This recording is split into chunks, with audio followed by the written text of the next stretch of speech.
A quorum being present, the committee will be in order. The committee is meeting today to consider HRes 863, impeaching Alejandro Nicolas Mayorkas, Secretary of Homeland Security, for high crimes and misdemeanors. Without objection, the chair is authorized to declare the committee in recess at any point. Pursuant to Committee Rule 7C, any request for recorded votes may be postponed. I now recognize myself to make an opening statement. We're here today not because we want to be, but because we have exhausted all other options, and our duty as members of Congress compels us to exercise our constitutional duty and defend this separate but equal branch of government. At the beginning of this Congress, each of us took an oath to support and defend the Constitution of the United States against all enemies, foreign and domestic, and that we would well and faithfully discharge the duties of the office. This is the same oath I took many years ago in the Army. Several of you also took the same oath in your service to this nation. Homeland Security Secretary Alejandro Mayorkas took a similar oath, but he has not lived up to it. He has willfully and systematically refused to comply with the laws passed by Congress and breached the trust of Congress and the American people. The results have been catastrophic and have endangered the lives and livelihoods of all Americans. Even some Democrats are starting to get it. Prominent pundit John Judas recently wrote, and I quote, "America's borders have been de facto open during the first 3 years of the Biden administration," end quote. Our colleague from Texas, Mr. Cuellar, recently said, "We have a crisis at the border." Pennsylvania Senator John Fetterman said, "This is a crisis." Even Secretary Mayorkas' boss, President Biden, just recently threw him under the bus, admitting that the border was not secure. For nearly a year, this committee conducted methodical, comprehensive, and fair investigation into the causes, costs, and consequences of the border crisis, producing 6 separate reports totaling around 400 pages. Our members have seen firsthand numerous parts of the southwest border, spent time with law enforcement officers on the front lines, and spoke with real Americans about how this crisis is affecting them. We also conducted a field hearing and roundtable on the border that our Democrat colleagues refused to attend, burying their heads in the sand as if there wasn't a crisis. We held many hearings at the subcommittee and full committee level, and we heard from a variety of witnesses, including former senior DHS enforcement officials, states' attorneys general, the victims of Secretary Mayorkas' crisis. Democrats have consistently claimed these hearings were a waste of time. Tell that to the families of 150,000 Americans who died from fentanyl poisoning in 21 and 22 alone. We have also submitted dozens of requests for information to the department. Many of these have been stonewalled. At every turn, our Democrat colleagues have met these oversight efforts with mockery. They labeled a recent committee hearing with a mother who lost her son to fentanyl poisoning as, quote, Republican border hearing number 746. And when we heard from a mother who had lost her daughter to fentanyl poisoning and another mother whose daughter was brutally raped and murdered by an illegal alien MS-13 gang member, the minority labeled the hearing a sham on their website. Are they actually saying these things never occurred? What a slap in the face. During that same hearing, one member from across the aisle even went so far as to lecture the mom who had lost her daughter to fentanyl, claiming that she was being used and didn't have the background to understand the issues before this Congress. On the contrary, this brave American mother who lost her daughter because of our open border is more qualified to speak on this issue than any of us here today. For almost a year, committee Democrats have turned a blind eye to the victims of the border crisis while berating us for spending what they believed was too much time investigating Secretary Mayorkas' handling of the border. Let me repeat that. Democrats have berated us over and over for spending too much time investigating Secretary Mayorkas' border crisis. Keep that in mind when you hear them claim today that this impeachment is somehow rushed. The truth is that this process has been painstakingly thorough. We made sure of it. Our intent was to be fair, comprehensive, and meticulous. Unlike House Democrats, we take the use of impeachment extremely seriously. I am proud of the work my Republican colleagues have put in through our 5-phase investigation. We have uncovered a lot. Phase 1 of our investigation documented multiple laws, court orders, and rulings that Secretary Mayorkas disregarded, ignored, or abused, and the dozens of times he has been dishonest with both Congress and the American people. In phase 2, we learned that Secretary Mayorkas' actions and unlawful policies have surrendered control of the southwest border to the drug cartels and enriched the cartels to the tune of $13 billion per year just from human smuggling alone. The national security implications are dire. More than 300 individuals on the terrorist watch list have been caught crossing the southwest border. In phase 3, we documented the devastating human cost of the border crisis. The fentanyl epidemic, which is being fueled through the southwest border, is tearing families apart and ravaging communities. Behind every dire statistic is a real human tragedy and a family that has been torn apart. In phase 4, we learned the exorbitant dollar costs of this crisis, including the increased cost to our healthcare system, our law enforcement. These are costs incurred by every American. As we heard from Mayor Eric Adams, the crisis could destroy New York City. In phase 5, we learned that Secretary Mayorkas' actions have enabled a consistent misuse and waste of taxpayer resources. Those investigations have led us to the impeachment process. In our first hearing, we heard from 3 state attorneys general who informed us, based on their expert legal opinions, that Secretary Mayorkas' conduct rises to the level of impeachable offenses. In our second hearing, we heard from 2 victims of this crisis about the deadly consequences of Secretary Mayorkas' open border policies. We also heard from Democrat witnesses in the past 2 hearings, not in their testimony, but from their previous comments during the Trump impeachment, breach of trust. In your refusal to obey the laws, if your refusal to obey the law leads to the death of your fellow Americans, you no longer deserve to keep your job. You're breaking the people's trust. That's why the framers gave Congress the impeachment power, and why, according to James Madison, the father of the Constitution, impeachment can be used to remove those unworthy from office. Secretary Mayorkas is the very type of public official the framers feared, someone who would bring his fellow Americans in the process. House Democrats in the 2019 impeachment of President Trump wrote that impeachable offenses were those that, quote, inflicted grave harm on our political order, end quote. Then Judiciary Committee Chairman Jerry Nadler noted during the Senate trial, and I quote, "To the framing generation, moreover, abuse of power was a well-understood offense. It took 2 basic forms. The first occurred when someone exercised power in ways far beyond what the law allowed, or in ways that destroyed checks on their own authority. The second occurred when an official exercised power to obtain an improper personal benefit while ignoring or injuring the national interest," end quote. Chairman Nadler continued speaking of presidents and, by extension, executive branch officials, and I quote, "Let me unpack that idea, starting with the first category, conduct clearly inconsistent with the law, including the law of checks and balances. The generation that rebelled against George III knew what absolute power looked like. It was no abstraction to them. They had a different idea in mind when they organized our government. Most significantly, they placed the president under the law, not above it. That means the president may exercise only the powers vested in him by the Constitution. He must also represent the legal limits on the exercise of those powers. A president who egregiously refuses to follow these restrictions by engaging in wrongful conduct may be subject to impeachment for abuse of power," end quote. That was then Democrat Chairman Jerry Nadler. When it comes to Secretary Mayorkas, we are well beyond that point.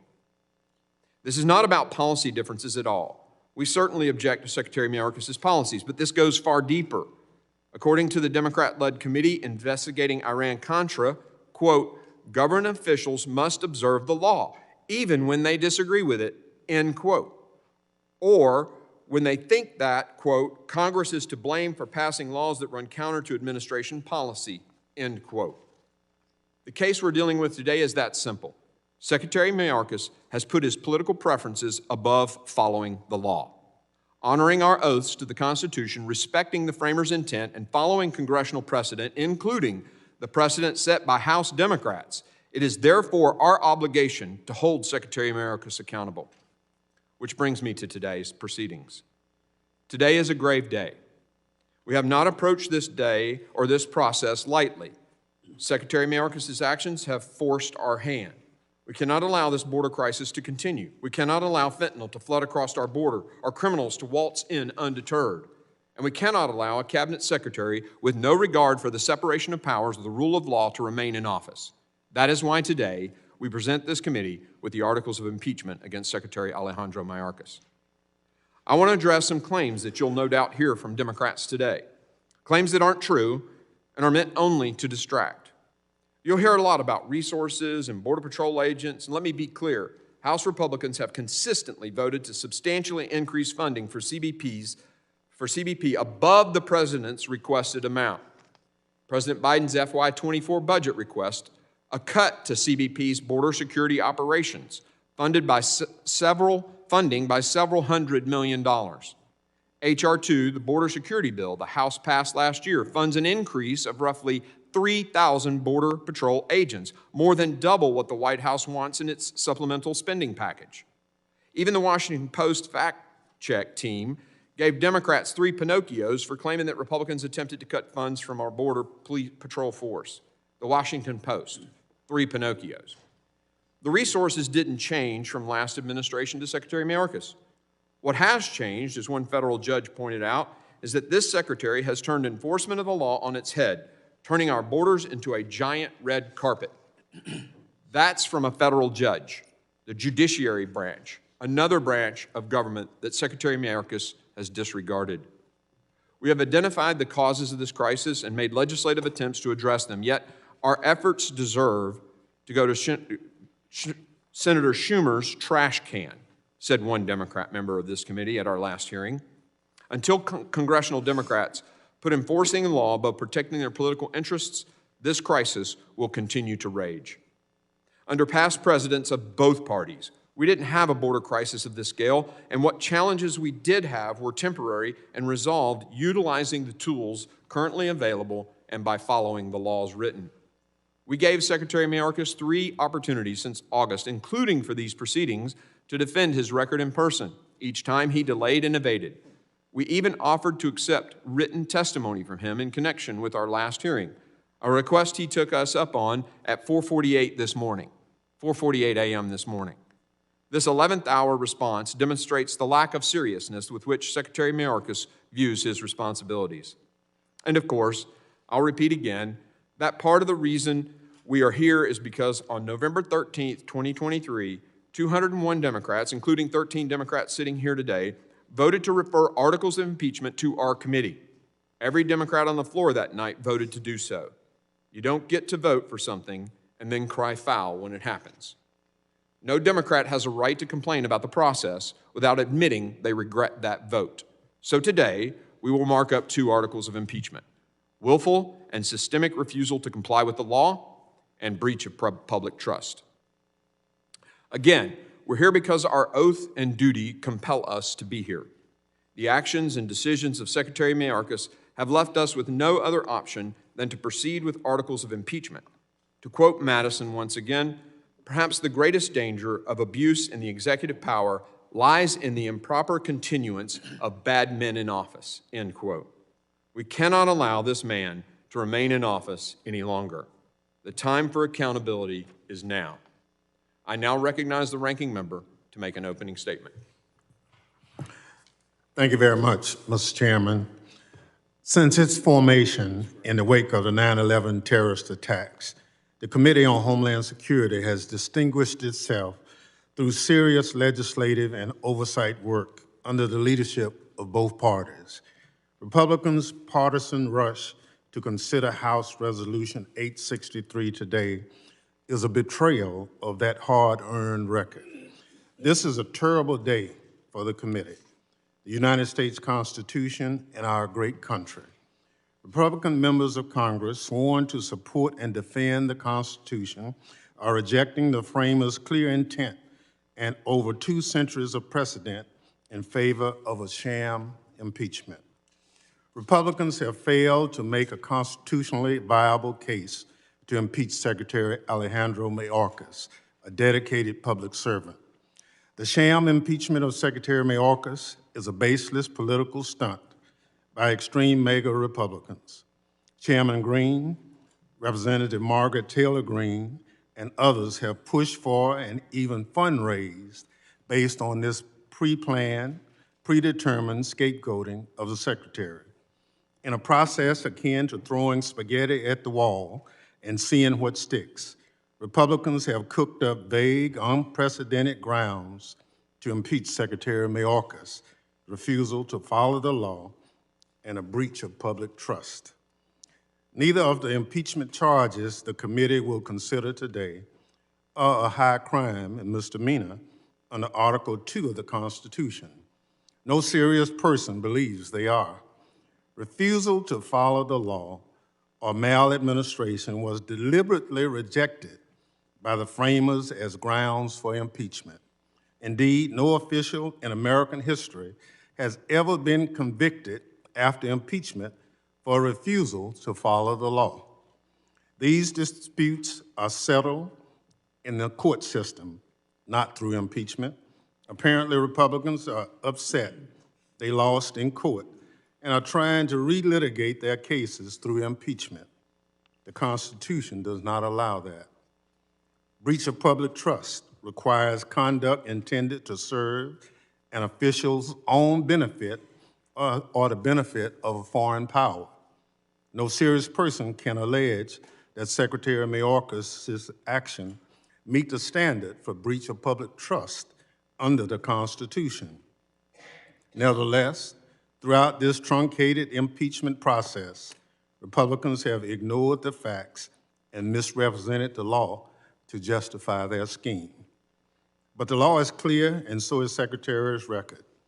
He's leveraged the full range of authorities at his disposal while stretching the resources provided by Congress to secure the border. He has removed record levels of migrants detained by more people than Congress has provided funding for, and prevented record levels of fentanyl from entering our communities. Constitutional law experts agree the Secretary has not committed any impeachable offense. Rather, he has faithfully implemented the administration's border policies Republicans apparently disagree with. But policy differences are not impeachable. House Republicans' impeachment of Secretary Mayorkas accomplishes nothing, which would be consistent with their abysmal record this Congress. At a hearing before the committee this month, constitutional scholar Professor Deborah Pearlstein said, quote, "No branch of government has more power under our Constitution to address matters of border security than Congress," unquote. At every opportunity, Republicans have turned their backs on legislation to provide resources to the Department of Homeland Security. In doing so, they are turning their backs on border agents and officers. If House Republicans were serious about improving conditions along the border, they would provide the department the funding necessary to do so. They have not. If House Republicans were serious about improving conditions at the border, they would negotiate border security legislation with the White House and the Senate. They have not. Instead, they sat on their hands as a bipartisan group of senators worked with the Biden administration to hammer out a deal. The extreme MAGA Republicans who are running the House of Representatives are deeply unserious people. They don't want progress. They don't want solutions. They want a political issue. And most of all, they want to please their disgraced former president. House Republicans take their marching orders from Donald Trump, who has directed them to reject a bipartisan border bill and urge Republican governors to defy a United States Supreme Court order ensuring the Border Patrol can do its job, including members of this committee also. The impeachment of Secretary Mayorkas is designed to distract the public from the fact that Republicans have ceded their power to Donald Trump. When Republicans took control of the House of Representatives, they had an opportunity to work with the White House and the Senate to move the country forward. Instead, they have been consumed by petty infighting during multiple speaker contests, unenforced crisis over government shutdowns, and futile political exercises like impeachment to satisfy the extreme MAGA base. The Mayorkas-led impeachment of Secretary Mayorkas is a baseless sham. And the few rational Republicans left in the House know that, even if they refuse to admit it. The American people deserve better. Mr. Chairman, I ask unanimous consent to include in the record the Democratic report on this so-called impeachment. Without objection, so ordered. I also ask unanimous consent to include in the record a letter dated today from Secretary Mayorkas to you, Chairman Green, detailing the actions the department has taken to secure the border and be responsive to Congress. Without objection, so ordered.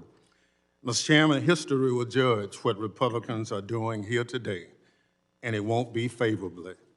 This impeachment scheme is a dangerous attempt by House Republicans to distort the Constitution and the Secretary's record to cover up their inability and unwillingness to work with Democrats for the betterment of our constituents.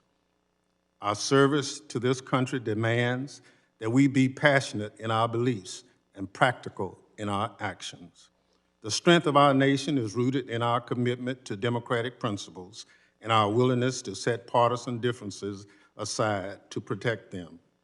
There are few better examples than former Republican Secretary Michael Chertoff, who cautioned this week that impeaching Secretary Mayorkas over policy differences would damage the Constitution. He wisely observed, quote, "Our nation is at its best when our leaders work together to confront the seemingly intractable. The situation at our border and our national security demand such bipartisan collaboration," unquote. He went on to say, quote, "Despite our different parties, I know Mr. Mayorkas to be fair and honest, dedicated to the safety and security of the United States. He has represented DHS to the country and to both parties in Congress with integrity," unquote. That is the kind of bipartisanship we need to solve our border challenges. In fact, it appears our colleagues in the Senate are on the verge of reaching a bipartisan border deal. It's not too late to work with them to get the bill signed into law. I urge my colleagues to honor their oaths to the Constitution and drop this sham impeachment, and to give my colleagues a chance to rethink this political stunt. Mr. Chairman, I move that the committee do now adjourn.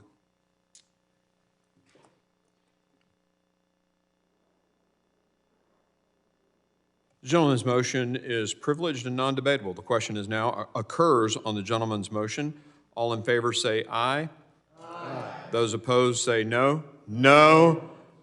In the opinion of the chair, the noes have it, and the motion is not agreed to. Mr. Chairman, I ask for a recorded vote. A recorded vote is requested.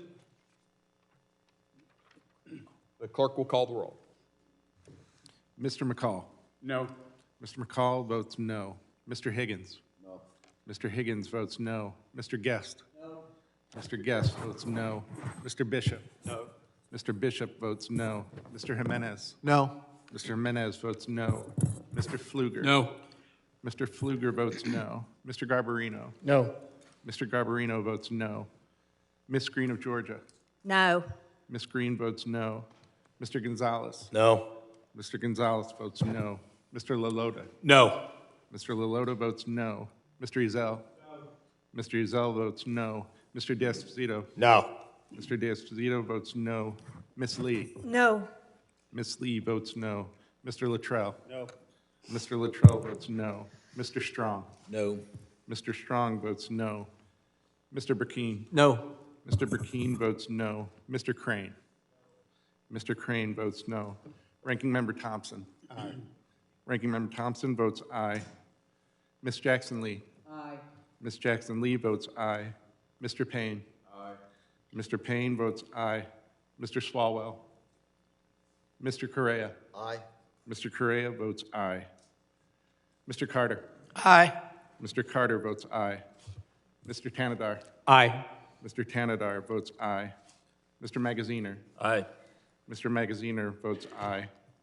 Mr. Ivy? Aye. Mr. Ivy votes aye. Mr. Goldman? Aye. Mr. Goldman votes aye. Mr. Garcia. Mr. Garcia votes nay. Mrs. Ramirez. Mrs. Ramirez votes aye. Mr. Menendez. Mr. Menendez votes aye. Ms. Clark. Ms. Clark votes aye. Ms. Titus. Ms. Titus votes aye. How am I recorded? You are not recorded. The chair votes no. Chairman Green votes no. How is Mr. Garcia recorded? Mr. Garcia is recorded as having voted no. Mr. Garcia votes aye.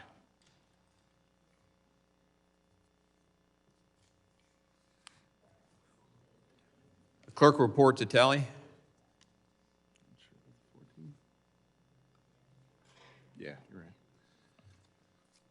Chairman Green, on that vote, there were 14 ayes and 18 noes. The noes have it. The motion is not agreed to. You made that motion in the midst of your opening remarks. Ranking member, are you done with your opening remarks? The gentleman yields. I thank the ranking member. Other members of the committee are reminded that opening statements may be submitted for the record. Pursuant to notice, I now call up House Resolution 863. The resolution was circulated in advance and printed copies are available. The clerk shall designate the resolution. HRES 863, impeaching Alejandro Nicolas Mayorkas, Secretary of Homeland Security for high crimes and misdemeanors. Without objection, the first reading of the resolution is dispensed with. Mr. Chairman, Ranking member, for what purpose? I object to dispensing with the first reading of the bill.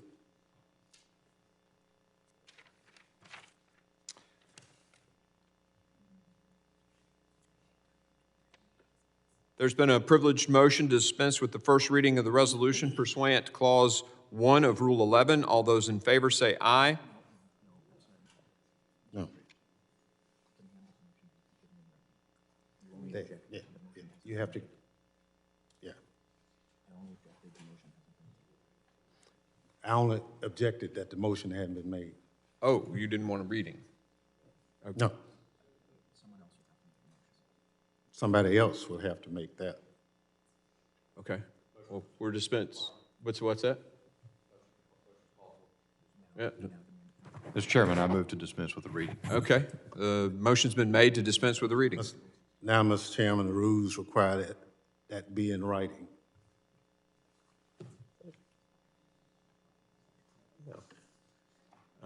There seems to be some parliamentary disagreement on whether or not that is required in writing. Clause 1 of Rule 16.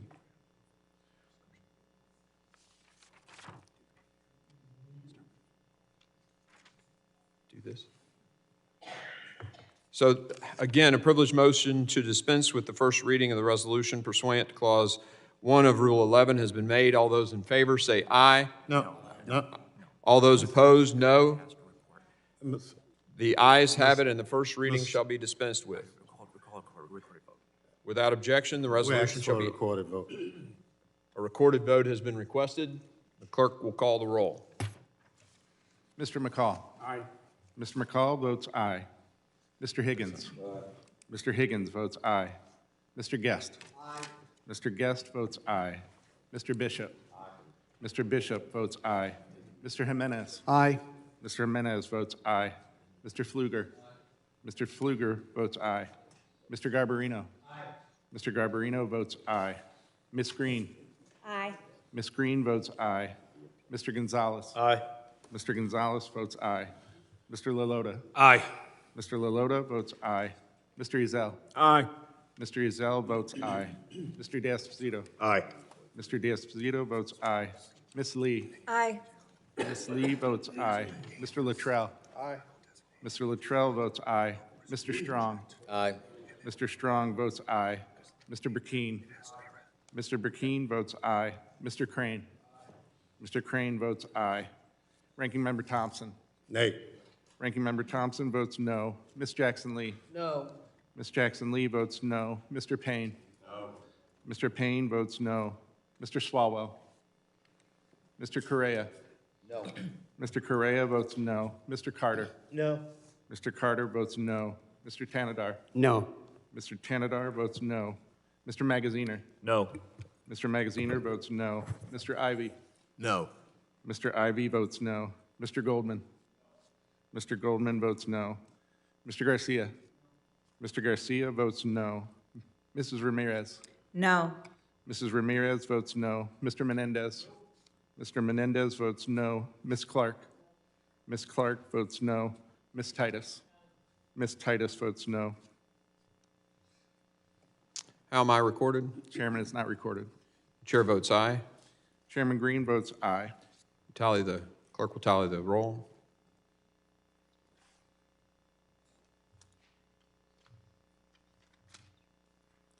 On that vote, Mr. Chairman, there were 18 ayes and 14 noes. The ayes have it, and the reading of the resolution is dispensed with. And it is considered read and open to amendment at any point. I now recognize myself. Mr. Chairman. For what purposes do gentlemen seek recognition? Mr. Chairman, I ask unanimous consent to include in the record the text of Rule 1, Article 16, that members must reduce to writing any motion.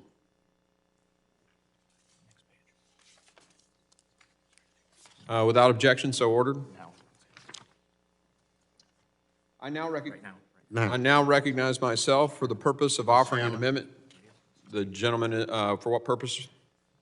Mr. Chairman, pursuant to Clause 3 of Rule 16, I raise the question of consideration.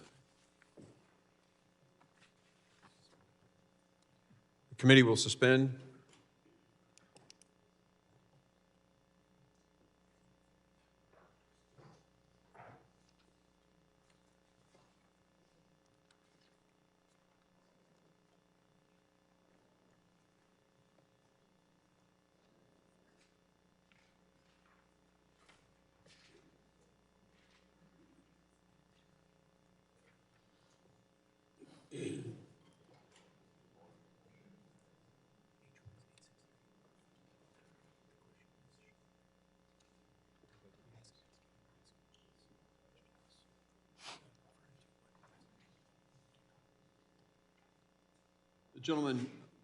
The gentleman, what is your question relating to?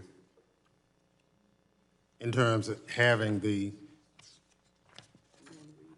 I raised the question of consideration. right, I raised the question of consideration. Will the committee consider the bill? Will the committee consider the bill?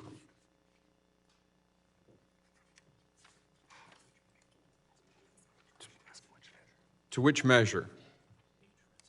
Res 863.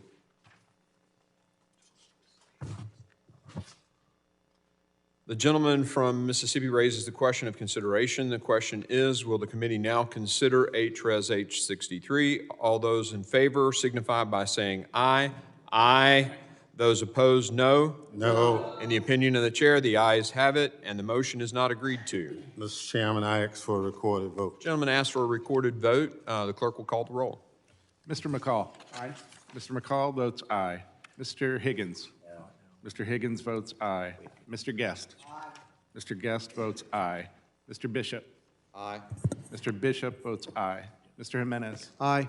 Mr. Jimenez votes aye. Mr. Pfluger? Mr. Pfluger votes aye.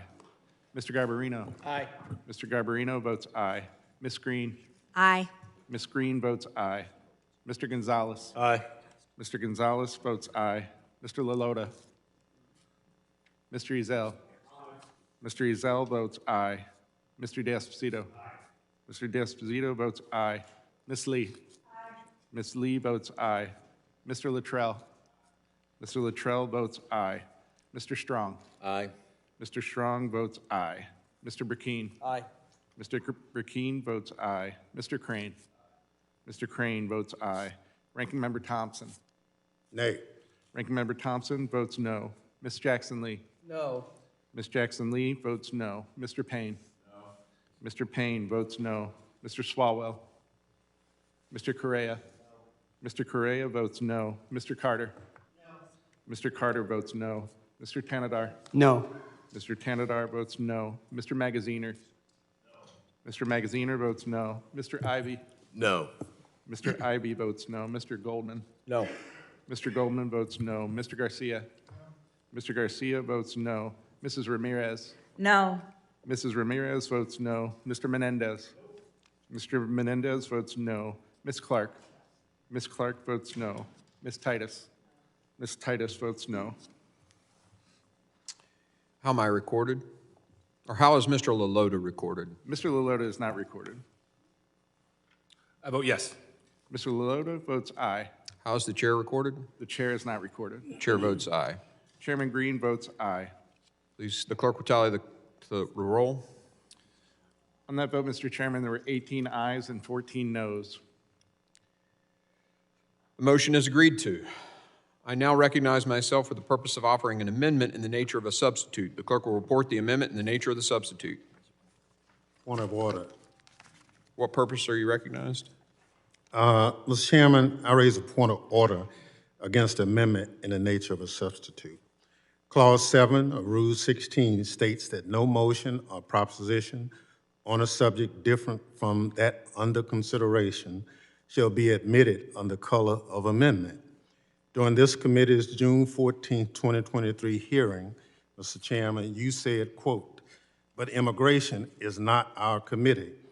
We don't get to solve the immigration problems," end quote. As this amendment falsely alleges that Secretary Mayorkas has refused to comply with federal immigration laws, this amendment is not germane to the committee's jurisdiction according to the chair's June 23rd statement, as well as Clause 1J of Rule 10, and I insist on my point of order. The point of order is overruled, and the reason is that the House voted to send this proceeding to this committee, so we will proceed. Mr. Chairman, I appeal the ruling of the chair. The gentleman appeals the ruling of the chair. We'll now have a vote on the ruling. The clerk will call the roll. The gentleman from Mississippi moves to table. Mr. Chairman, Gentleman's pursuant to recognized. Clause 1 of Rule 16, I demand a motion to reduce to writing and report it by the clerk.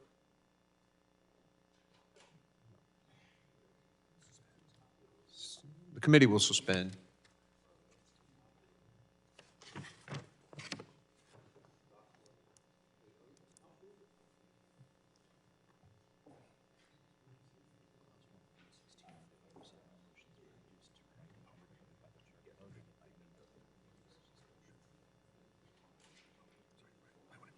That's okay.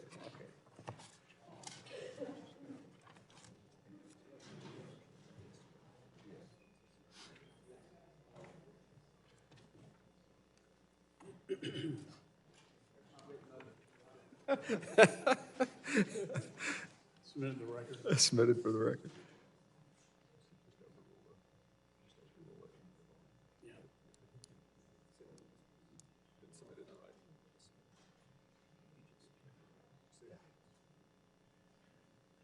The movement to the table has been submitted in writing.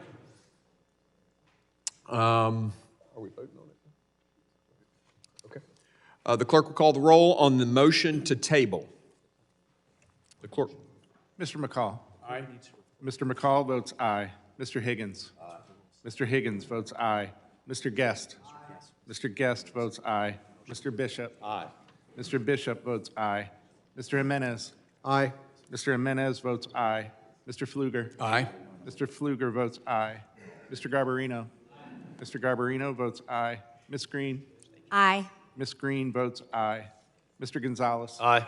Mr. Gonzalez votes aye. Mr. Lalota? Aye. Mr. Lalota votes aye. Mr. Ezell? Mr. Ezell votes aye. Mr. D'Esposito? Mr. D'Esposito votes aye. Ms. Lee? Ms. Lee votes aye. Mr. Luttrell? Mr. Luttrell votes aye. Mr. Strong? Mr. Strong votes aye. Mr. Burkeen? Mr. Burkeen votes aye. Mr. Crane? Mr. Crane votes aye. Ranking Member Thompson? Nay. Ranking Member Thompson votes no. Ms. Jackson Lee? No. Ms. Jackson Lee votes no. Mr. Payne? No. Mr. Payne votes no. Mr. Swalwell? Mr. Correa? No. Mr. Correa votes no. Mr. Carter? No. Mr. Carter votes no. Mr. Tanadar? No. Mr. Tanadar votes no. Mr. Magaziner? No. Mr. Magaziner votes no. Mr. Ivy? No. Mr. Ivy votes no. Mr. Goldman? Nay. Mr. Goldman votes no. Mr. Garcia? Mr. Garcia votes no. Mrs. Ramirez? Mrs. Ramirez votes no. Mr. Menendez? Mr. Menendez votes no. Ms. Clark? Ms. Clark votes no. Ms. Titus? Ms. Titus votes no. How's the chair recorded? The chair is not recorded. Chair votes aye. Clerk Chairman will tally- Green votes aye. Clerk will tally the report, the tally. On that vote, Mr. Chairman, there were 18 ayes and 14 noes. The tabling motion stands, and the motion is moved to the table. Without objection, the clerk will report the amendment in nature of a substitute. An amendment in the nature of a substitute to H-Res 863 offered by Mr. Green of Tennessee. Without objection, the reading is dispensed with. I now recognize myself to explain the amendment in nature of a substitute. This amendment is in the nature of a substitute, expands on the underlying resolution by including 2 articles of impeachment. Article 1 relates to Secretary Mayorkas' willful and systemic refusal to comply with the law, and Article 2 relates to his breach of public trust. The amendment in the nature of a substitute also includes updated figures regarding illegal border crossings and other statistics. With that, I yield. Is there any further discussion on the amendment in the nature of a substitute?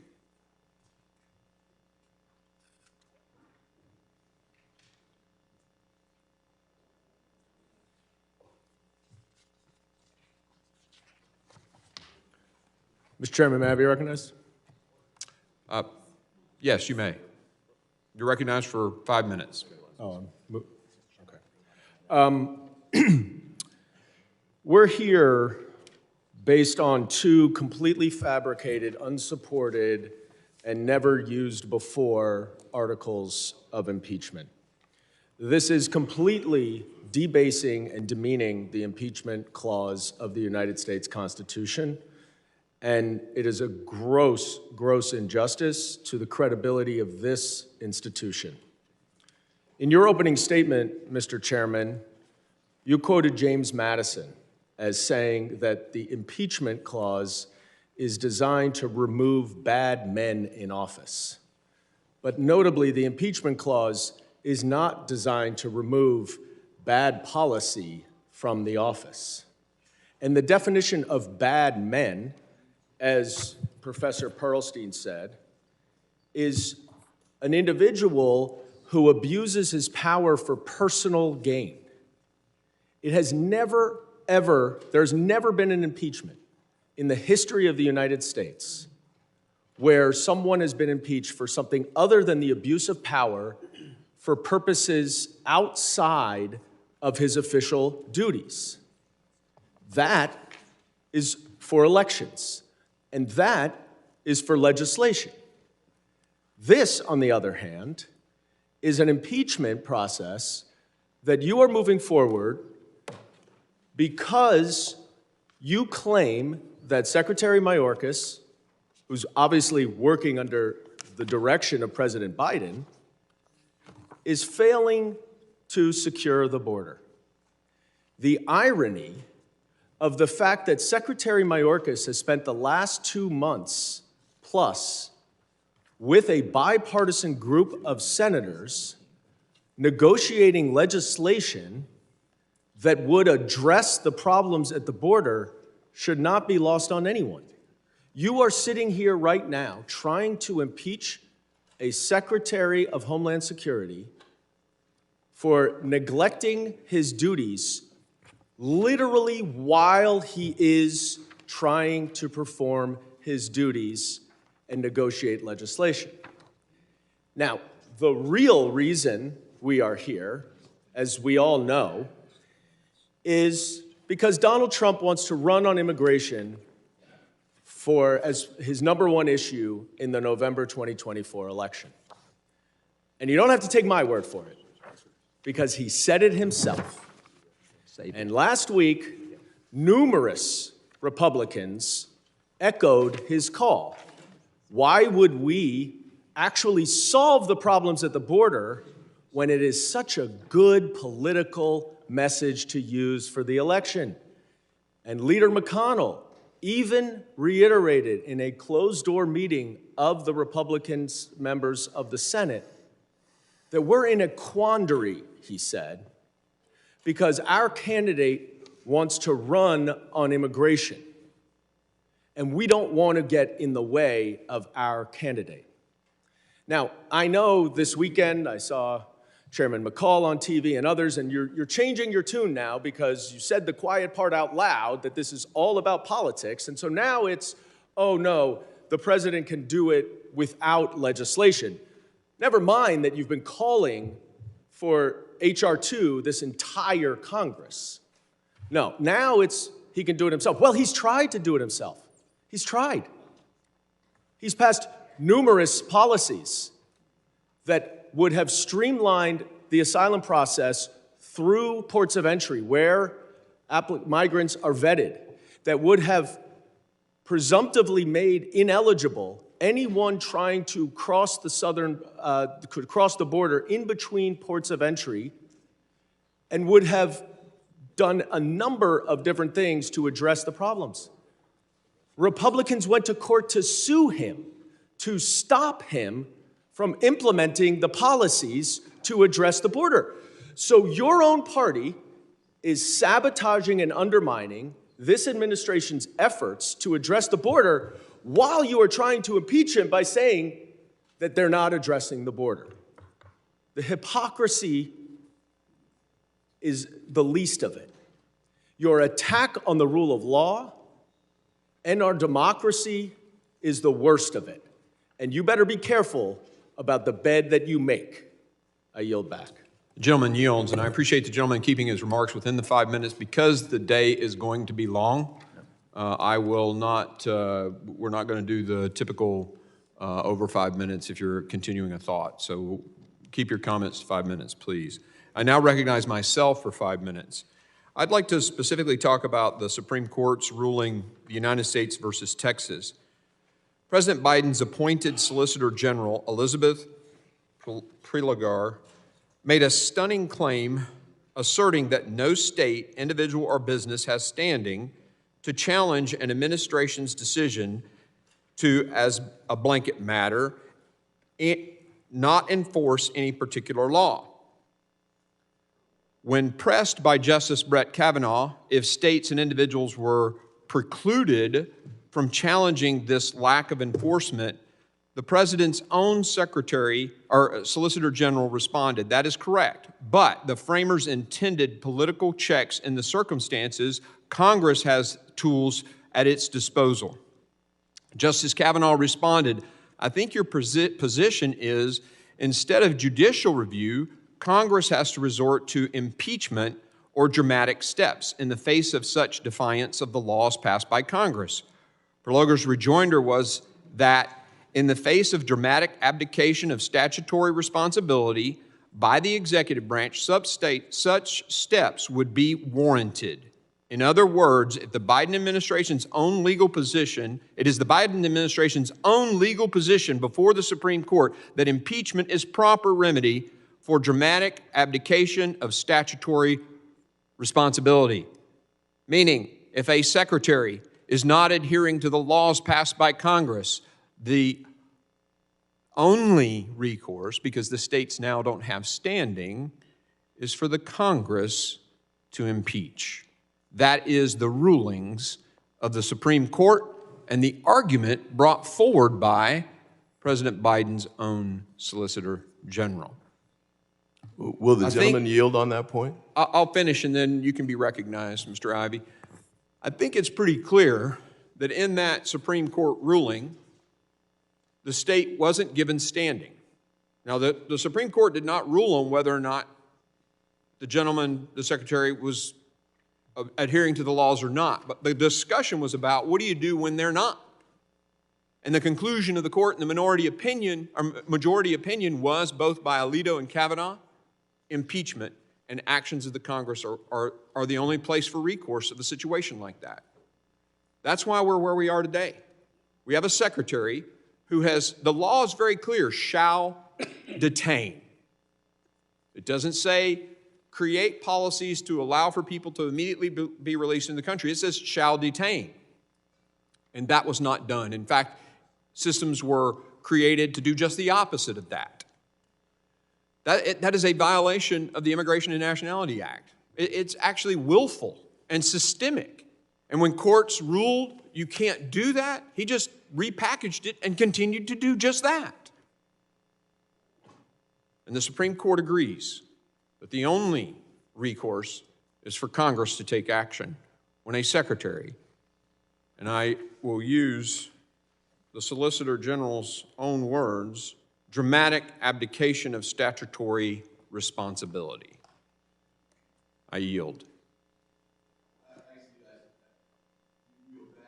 I yield my 5 minutes, and whoever else wants to be recognized.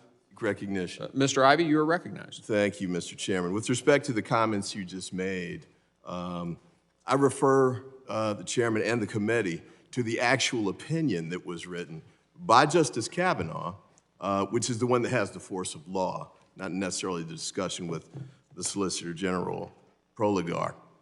But on this particular point, the allegation that's being made in the articles of impeachment is that there's a willful defiance of enforcing the law. Justice Kavanaugh, with respect to that point, wrote this: as the district court found, the executive branch does not possess the resources necessary to arrest or remove all of the non-citizens covered by these two statutes. That reality is not an anomaly. It is a constant. For the last 27 years since those statutes were enacted in their current form, all 5 presidential administrations have determined that resource constraints necessitated prioritization in making immigration arrests. In other words, what he's saying, and this is in the context of the court's reference to cases like Waite, and those are prosecutorial discretion cases.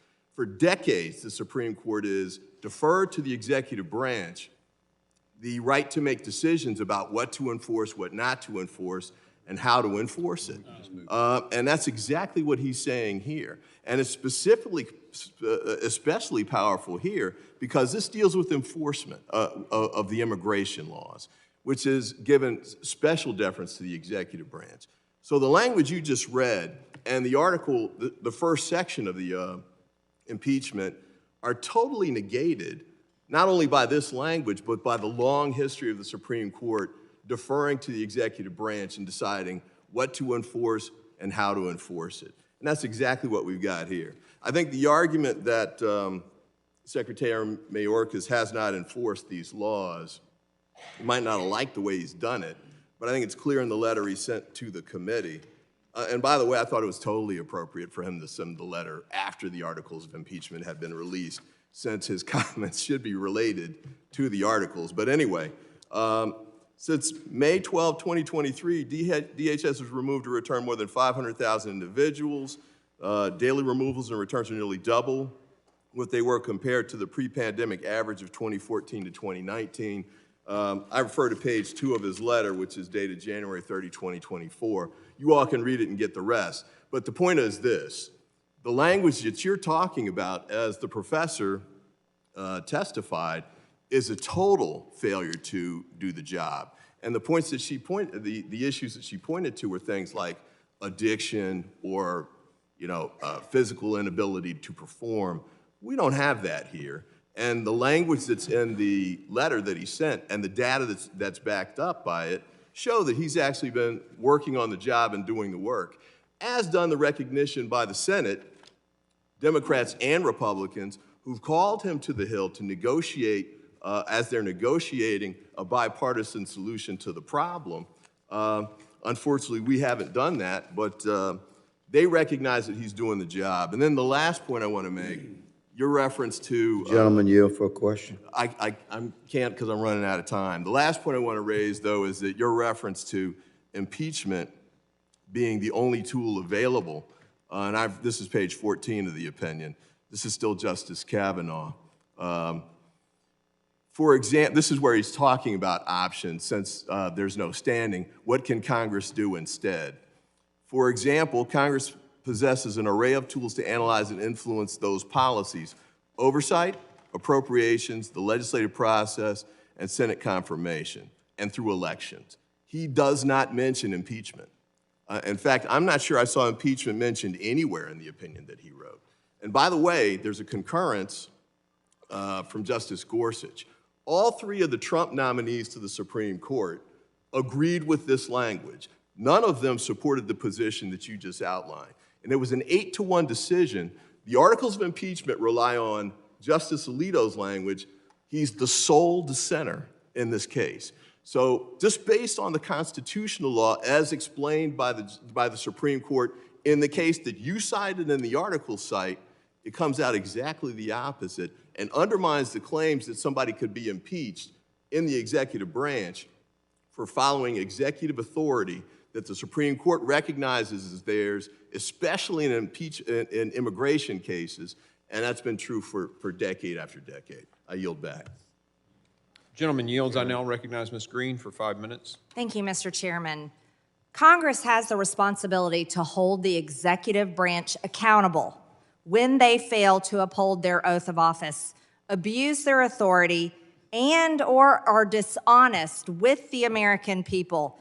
This is essential in a constitutional republic built on and separation of powers.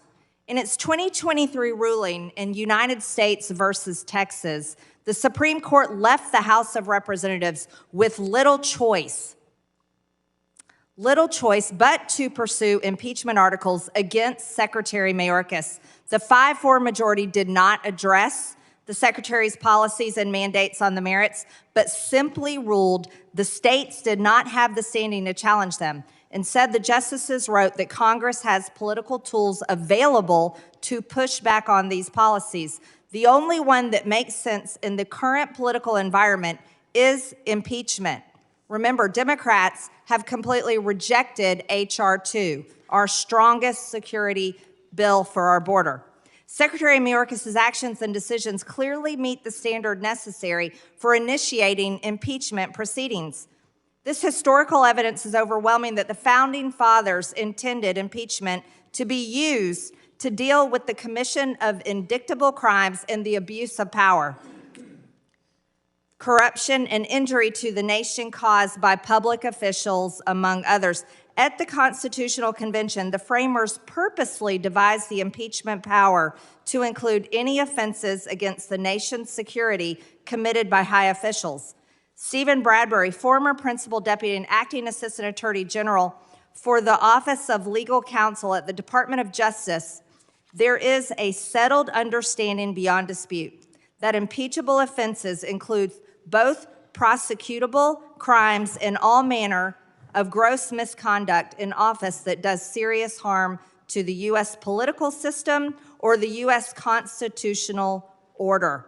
The actions, policies, and statements of Secretary Mayorkas easily meet that standard, and the American people completely agree, especially the witnesses that we've had before this committee, these parents who have had children murdered by fentanyl, murdered by illegal aliens, such as MS-13 crime gang members, and so much more. And I would tell you right now, the family of my two constituents that were killed in a horrific car accident by a 17-year-old cartel member smuggling illegal aliens into Texas would definitely agree with that. Secretary Mayorkas must be impeached for his failure to uphold his oath of office and for willfully breaking federal immigration laws. Mr. Chairman, I yield back my time. Gentlelady yields. I now recognize Mr. Garcia for 5 minutes of comment on the amendment in the nature of the substitute. Well, thank you, Mr. Chairman, and we should certainly, I think, be embarrassed to be here today. This is a complete sham impeachment. I also like to point out that the previous speaker on this committee has been spending a lot of her time actually fundraising off of this impeachment effort, and so the fact that she's posturing to taking it seriously, I think, is quite a joke as well. Now, in this Congress, which is the least productive that we've had, as we all know, since the 1930s, we've only passed 23 laws, and most of those, of course, have been generally terrible laws. But when the extreme majority cannot pass laws, they resort to political stunts and stunt impeachments, the one against the president and certainly the one here today. Now, we have heard over and over from constitutional scholars, including Republicans, that there's no basis for this impeachment. And I want to take a moment to correct the record on a couple things. I've heard my Republican colleagues claim that Trump secured the border and somehow President Biden opened it. Let's be clear and review the facts. The spike in migration started under Donald Trump. Border Patrol apprehensions actually tripled in the last 8 months of the Trump presidency, rising from more than 21,000 in May 2020 to over 71,000 that December as he was leaving office. So the migration spike started under Donald Trump, and we should make that very clear. Now, today, Secretary Mayorkas is also dealing with the fallout of historic crises happening across Latin America. Venezuela has completely collapsed and is in crisis. Ecuador is dealing with a historic gang crisis. Cuba and Haiti are also facing enormous challenges as well. The whole region is struggling to recover from extreme weather, droughts, and COVID-19. Meanwhile, a historic economic recovery in the U.S. has created a demand for workers. Now, all of this impacts the border. But we know that's not all. The majority blames Secretary Mayorkas for his policies for the surge of people coming here to seek asylum, but they won't accept any legislative proposals or funding to deal with the problem when the president and the secretary offer them. Speaker Johnson has told Fox News multiple occasions now that he's taking his orders from Trump on the border. And he just said recently, as of today, that he won't even take up the Senate deal. Donald Trump speaks about immigrants with the same rhetoric that Hitler did, claiming that immigrants like me and my family, and I quote, pollute the blood of this country. He wants chaos, and he's admitted he even would like to see a recession happening this year. But I want to remind the public and the majority that Donald Trump... Will the gentleman yield? I will not yield. I want to remind the public that Donald Trump and House Republicans also have their own ideas for the border. So let's review the majority's border ideas that they've actually presented. Here they are. Donald Trump actually has said that he wants to build alligator moats along the border. That's one of his incredible ideas. Another idea that Donald Trump has promoted is he actually wants to electrify the border fence and maybe even put some spikes on the border. That's another Donald Trump and MAGA majority border idea. Another idea, which I'm not sure how well it would go, is he wants to actually bomb northern Mexico with missiles. That's another Trump idea. And finally, I think one of the ones that I think is the most grotesque is suggestions that instead we should maybe just shoot migrants in the legs as they cross the border. So once again, the Donald Trump and MAGA plan is alligator moats, bombing northern Mexico, shooting migrants in the legs, and electrifying the fence and putting spikes on them. That is the Donald Trump border plan. And so, again, we are here today with these horrific ideas being presented constantly by the former president. This is all about trying to get Donald Trump reelected. Donald Trump himself is saying he wants no solutions this year out of the Congress. And Secretary Mayorkas and President Biden continue to offer solutions every day and are ready to actually talk about real immigration and border solutions in this country. And with that, I yield Mr. Garcia, will you yield for a clarifying question? Sure. Can you clarify what you mean by the analogy that you just said that Donald Trump was Hitler? Well, when you say that you want to pollute, when immigrants are polluting this country, that to me, and the blood of this country, that is absolutely reminiscent of things that Adolf Hitler said. And in fact, his imagery, the way he supports white nationalism, the way he supports white supremacy, and those kind of comments are completely offensive to immigrants and hopefully to all Americans in this country. So just to be clear, you're drawing an analogy between Donald Trump saying he is like Hitler. I'm drawing an analogy that the rhetoric that Donald Trump uses is very much the rhetoric and the type of rhetoric that Adolf Hitler used. Gentleman's time has expired. I now recognize Mr. Pfluger for 5 minutes of discussion on the amendment in the nature of a substitute. Well, thank you, Mr. Chairman. You know, it's a sad day that we're here. I don't think anybody takes any pleasure in being here. In fact, this is really the last resort that our founders intended to use an impeachment as a check and a balance.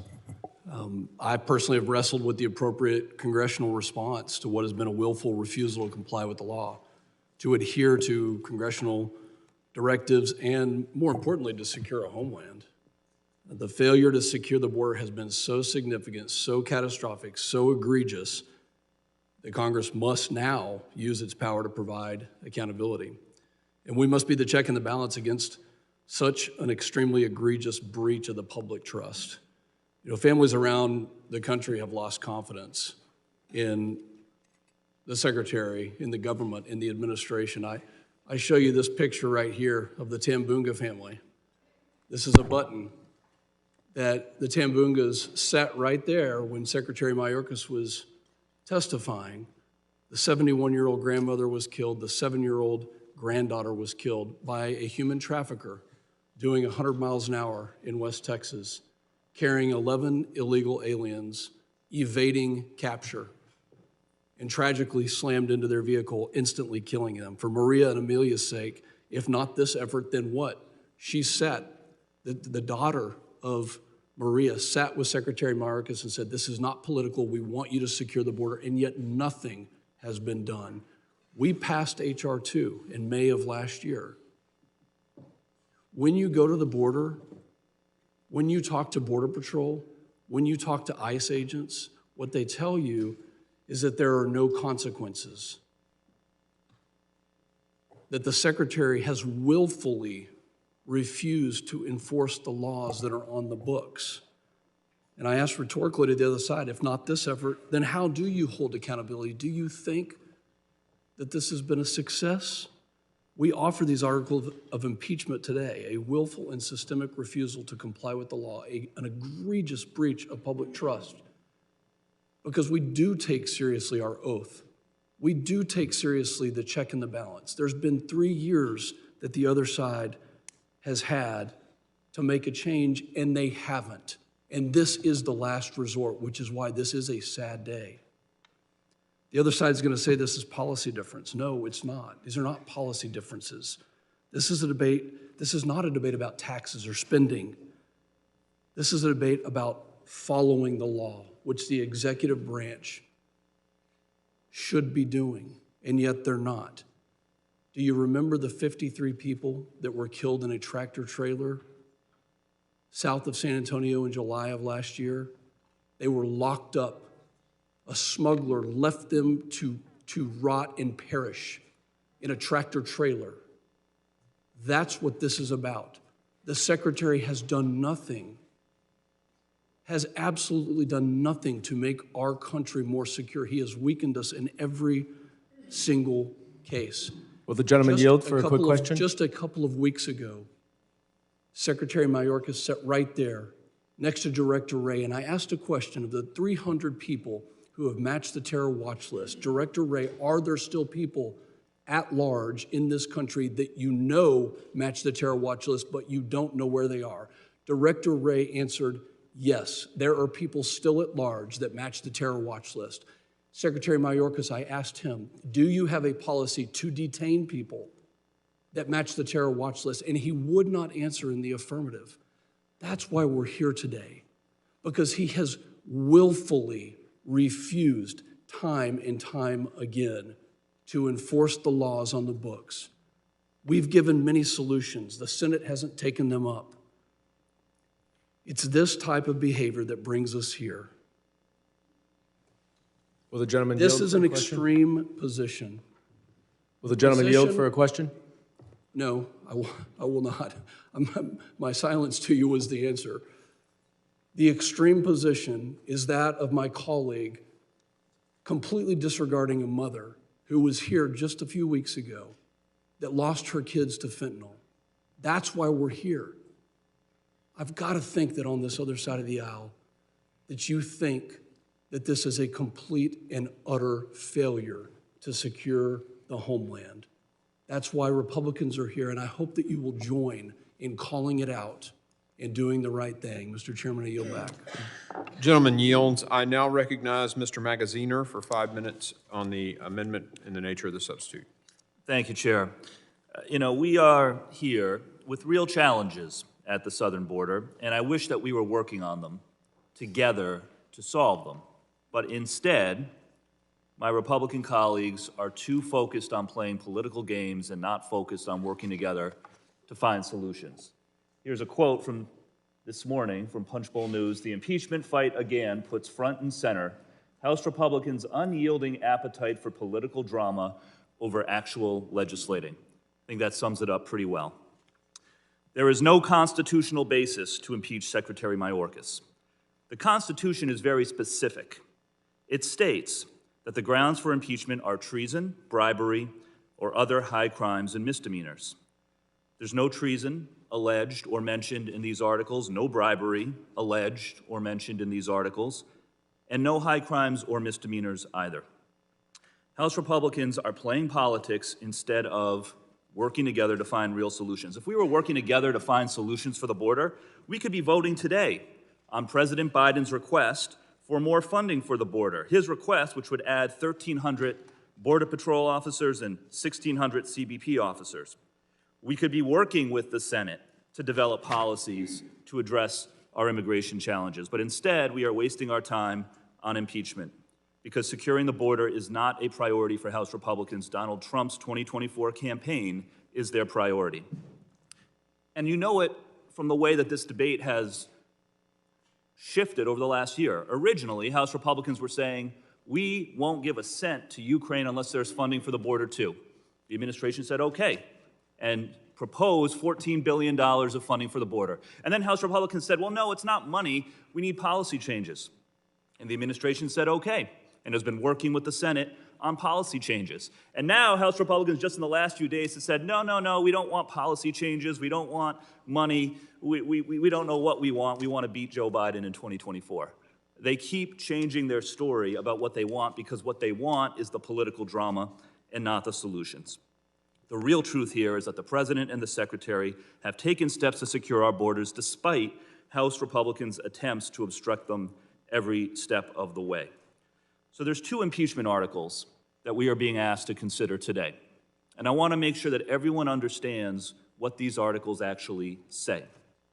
The first one says in a nutshell that the Secretary has refused to comply with the law because some of the migrants he has apprehended at the border have been released from detention while they are waiting for their claims to be heard.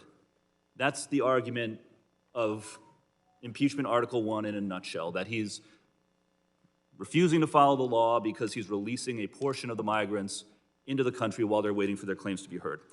Every administration has done this. Every administration has released migrants while they are waiting for their hearings. No administration has kept 100% of the migrants in detention because they did not have the resources to do so. Justice Kavanaugh said that in his opinion for the majority of the court. In fact, in the last 2 years of the Trump administration, I want to listen to this.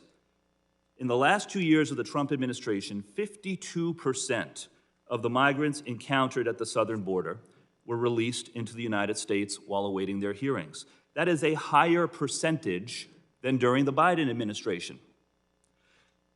The Biden administration has detained migrants coming across the border at approximately an 80% rate, which is the same as under the Trump administration. So Article 1 is trying to impeach the Secretary for doing what every administration before him has done, releasing a portion of the migrants, and in fact a similar percentage as the Trump administration, while they are waiting for their hearings, not because he wants to, but because Congress has failed to give the resources to do it, to detain them. Congress has failed to provide the resources, not just in this Congress, but over the last 20+ years, and so that is why the Secretary has exercised his discretion, just as all of his predecessors have done. And the second article alleges that the Secretary lied to Congress, but doesn't actually say any fact or figure that he allegedly lied about. It uses words like secure, he said the border was secure, he said operational control, phrases which can be interpreted differently by different people. The case here is so thin on constitutional grounds that it's laughable. And what's really tragic is that this is wasted time that we could be spending to work together to actually fix the problem, as the administration is trying to do, as the Senate is trying to do. But instead, we are here debating these very thin, flimsy legal arguments for constitutional impeachment. And I yield back. Mr. Chairman? Gentleman's time has expired. Mr. Chairman? For what purpose do you seek recognition? I ask unanimous consent to enter the case that we're all talking about, United States v. Texas. That's number 22-58, decided June 23, 2023. Without objection, so ordered. Mr. Chairman, I seek For recognition. what purpose do you seek recognition? I ask unanimous consent to enter for the record from the Center for Immigration Studies titled By Admitting Massive Numbers of Parolees, Mayorkas Seeks to Bypass and Subvert the Entire Lawful Immigrant Visa System. Without objection, so ordered. Mr. Chairman? Mr. Chairman? I recognize Ms. Sheila Jackson-Lee. Mr. Chairman, I ask unanimous consent to include in the record Article 2, Section 4 of the Constitution of the United States of America, which says the President, Vice President, and all civil officers of the United States shall be removed from office on impeachment for and conviction of treason, bribery, or other high crimes and misdemeanors. Without objection, so ordered. Mr. Chairman, Ms. Titus, for what purpose? ask unanimous consent to enter material into the record. This would be a letter from the future Supreme Court Justice James Airedale's remarks at the North Carolina Ratification Convention, in which he explains policy differences and other matters of judgment are not impeachable offenses. Without objection, so ordered. Mr. Carter, for what purpose?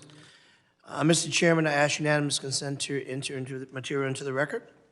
What material?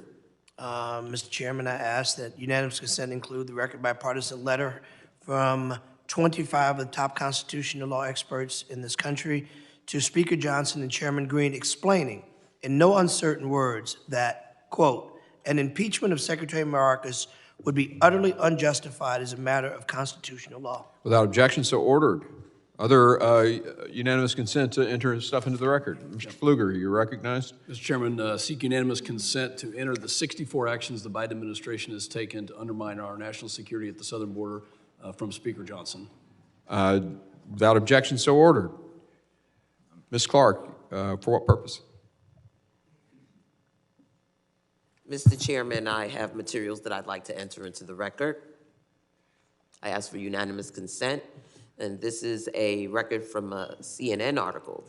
What is Title 42, and why is it ending, and what's happening now at the border, which shows that Secretary Mayorkas and DHS enforced Title 42 policy, and that the DHS carried out over 2.5 million expulsions of migrants from March 2020 until Title 42 expired in May of 2020. Without objection, so ordered. I now recognize Mr. Thanador. Mr. Chair, I ask unanimous consent to include in the record Section 751 of Joseph Story's commentaries on the Constitution, which explains that the power of impeachment is not one expected in any government to be in constant or frequent exercise.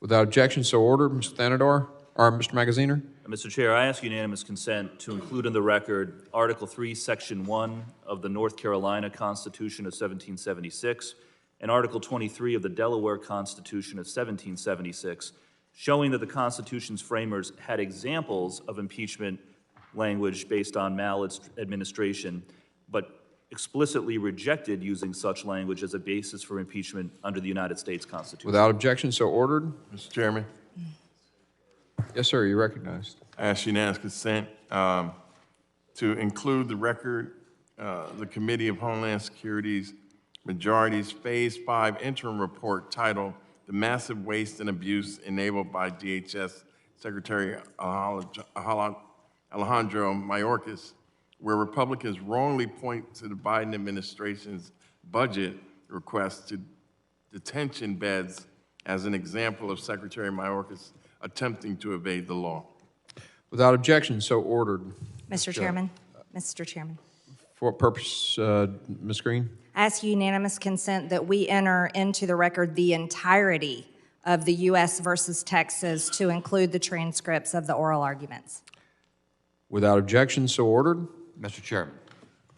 Mr. Bishop, for what purpose? Request unanimous consent to submit in the for the record Jennings versus Rodriguez, 583 U.S. 281, a 2018 decision from the United States Supreme Court holding that Section 236C of the Immigration and Nationality Act mandates detention of an alien falling within its scope. Without objection, so ordered. Mr. Chairman, Mr. Mayorkas. I ask unanimous consent to include in the record a memo from Secretary Alejandro Mayorkas, and it's titled Guidelines for the Enforcement of Civil Immigration Law, which shows that Secretary Mayorkas is following the law when it comes to immigration enforcement activities. Without objection, so ordered. Mr. Strong, for what purpose? Mr. Chairman, I ask for unanimous consent to enter into the record a letter dated January the 17th, 2024. This letter comes from Kevin R. Brock, Assistant Director of Intelligence, Chris Swecker, Assistant Director of Criminal Intelligence, Timothy Healy, and the list goes on. Without objection, so ordered. Mr. Crane? Mr. Chairman, I ask for unanimous consent to enter into the record Federalist Papers 65. Without objection, so ordered. Mr. Menendez? Mr. Chair, I ask unanimous consent to include in the record the Southwest Border Coordination Center and Migration Information Center Resource Guide, which shows that the Biden administration, Secretary Mayorkas, instituted a whole-of-government approach and plan for the transition back to normal immigration law after Title 42 expired. Yet Republicans are trying to impeach the Secretary for carrying out the laws of this country. Without objection, so ordered. Mr. Garcia? Mr. Chair, thank you. I ask unanimous consent to include in the record the U.S. Citizenship and Immigration Services Policy Manual of Humanitarian Protection and Parole, Chapter 1, highlighting how Secretary Mayorkas has complied with the INA, which specifically requires the parole of each individual non-citizen is considered on a discretionary case-by-case basis for urgent humanitarian reasons or significant public benefit. Without objection, so ordered. Mrs. Green? Mr. Chairman, I ask unanimous consent to enter into the record a Newsweek article stating record number of suspected terrorists cross the U.S.-Mexico border. Without objection, so ordered. I think the next person up to make 5 minutes is Mr. McCall. You're recognized for 5 minutes to address the amendment in the nature of substitute. Thank you, Mr. Chairman. I just want to go back to the Supreme Court decision, the United States versus the state of Texas. And the court was examining a statute that provided that the government shall take into custody any alien that has committed an aggravated felony. It's not discretionary, it's mandatory language, shall take into custody. And we're not talking about, we're talking about sex trafficking, human trafficking, drug trafficking, money laundering, firearm offenses. These are serious crimes, and the statute in question requires that it be mandatory, not discretionary. And so what the court says is perhaps most problematic is that an officer cannot rely on the fact of conviction. Why?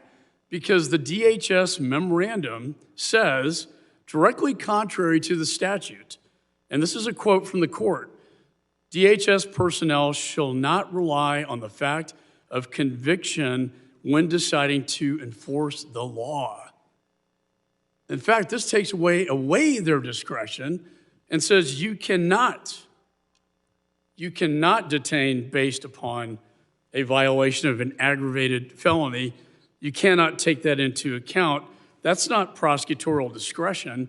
It takes away the discretion. And then going back to the oral arguments that were made before the court, and I found this very fascinating, that during the debate with this, Biden's own Solicitor General responds to Justice Kavanaugh, who says, I think your position is that instead of judicial review, if you're saying they don't have standing, that Congress would have to resort to impeachment or dramatic steps in the face of such defiance of the law.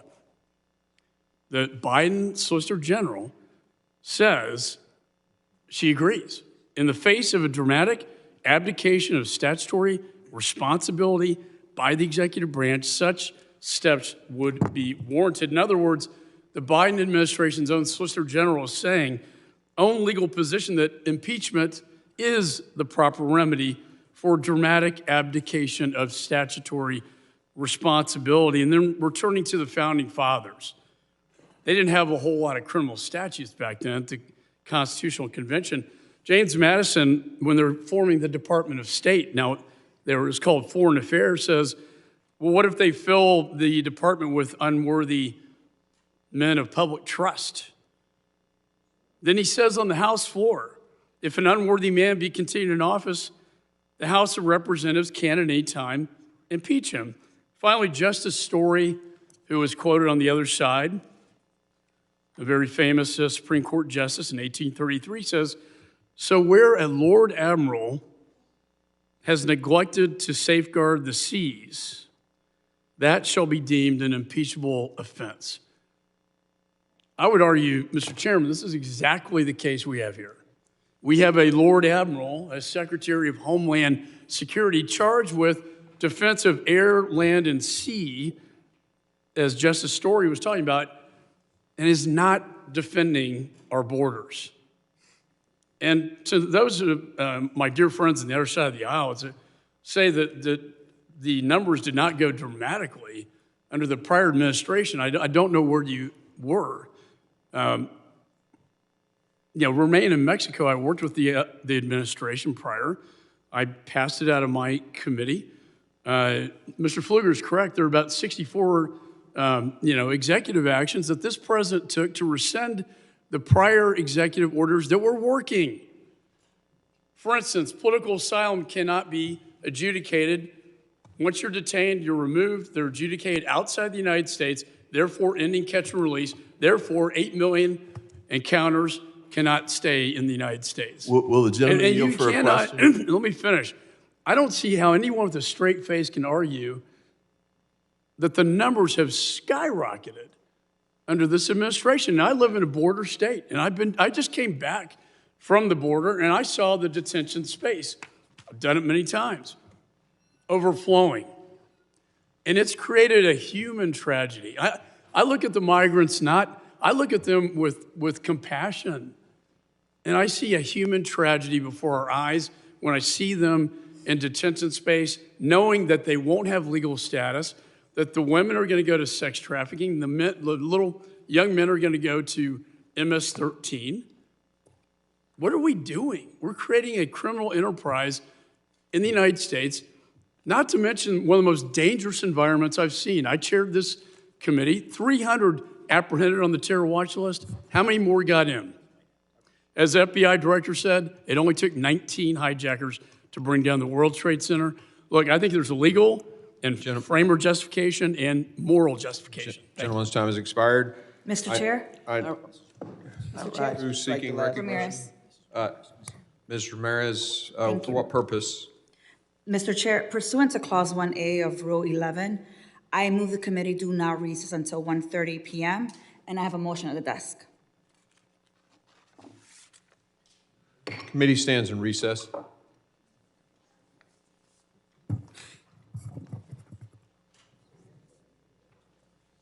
Until 1:30?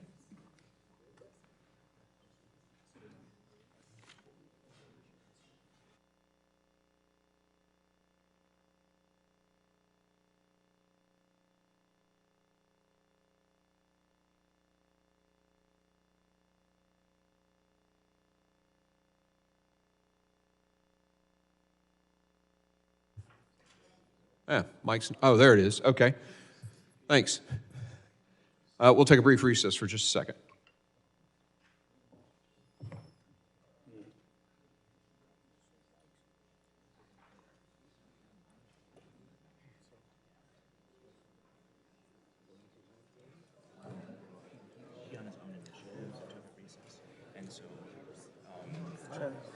We're not organized. I don't know why they couldn't have done it after I spoke.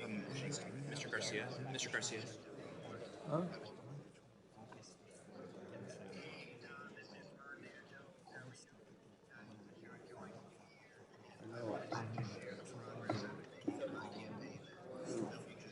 If you could, yeah.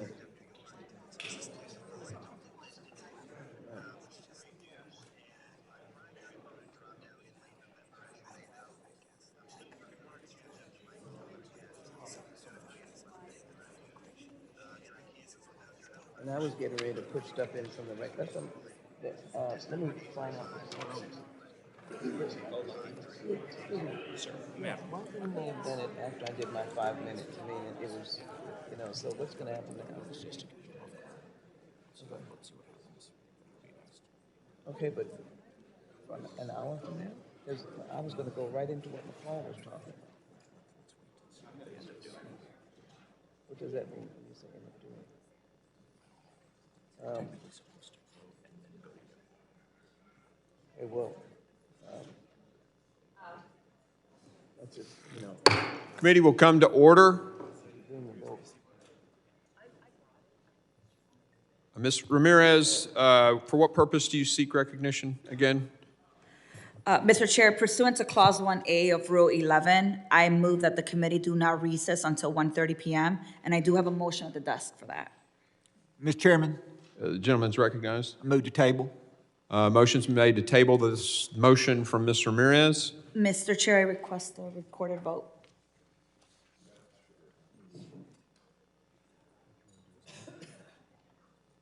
All those in favor of tabling the motions will say aye. Aye. Those opposed, no. No. In the opinion of the chairs, the ayes have it.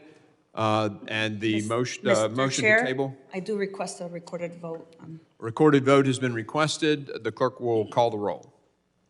Mr. McCall. Aye.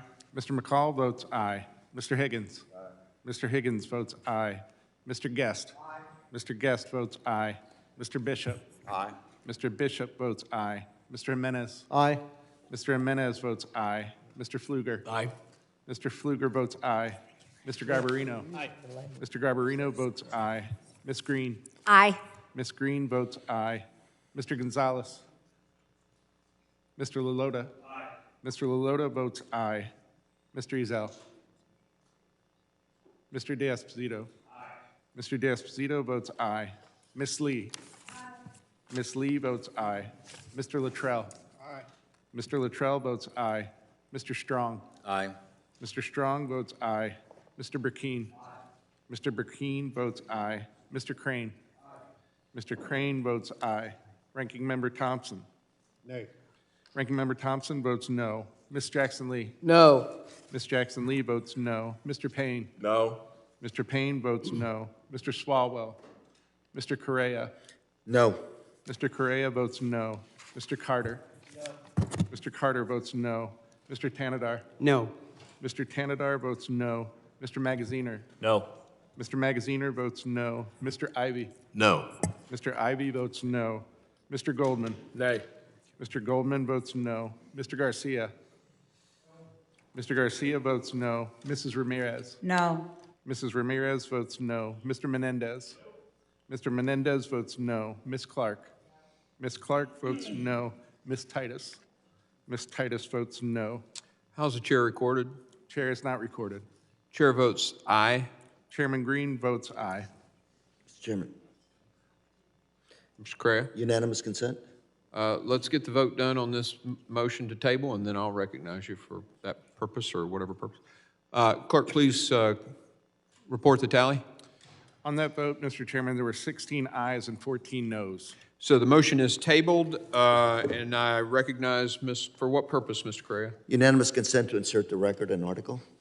Can you tell us what it is? Washington Post dated today entitled House Republicans Keep Fumbling in Immigration.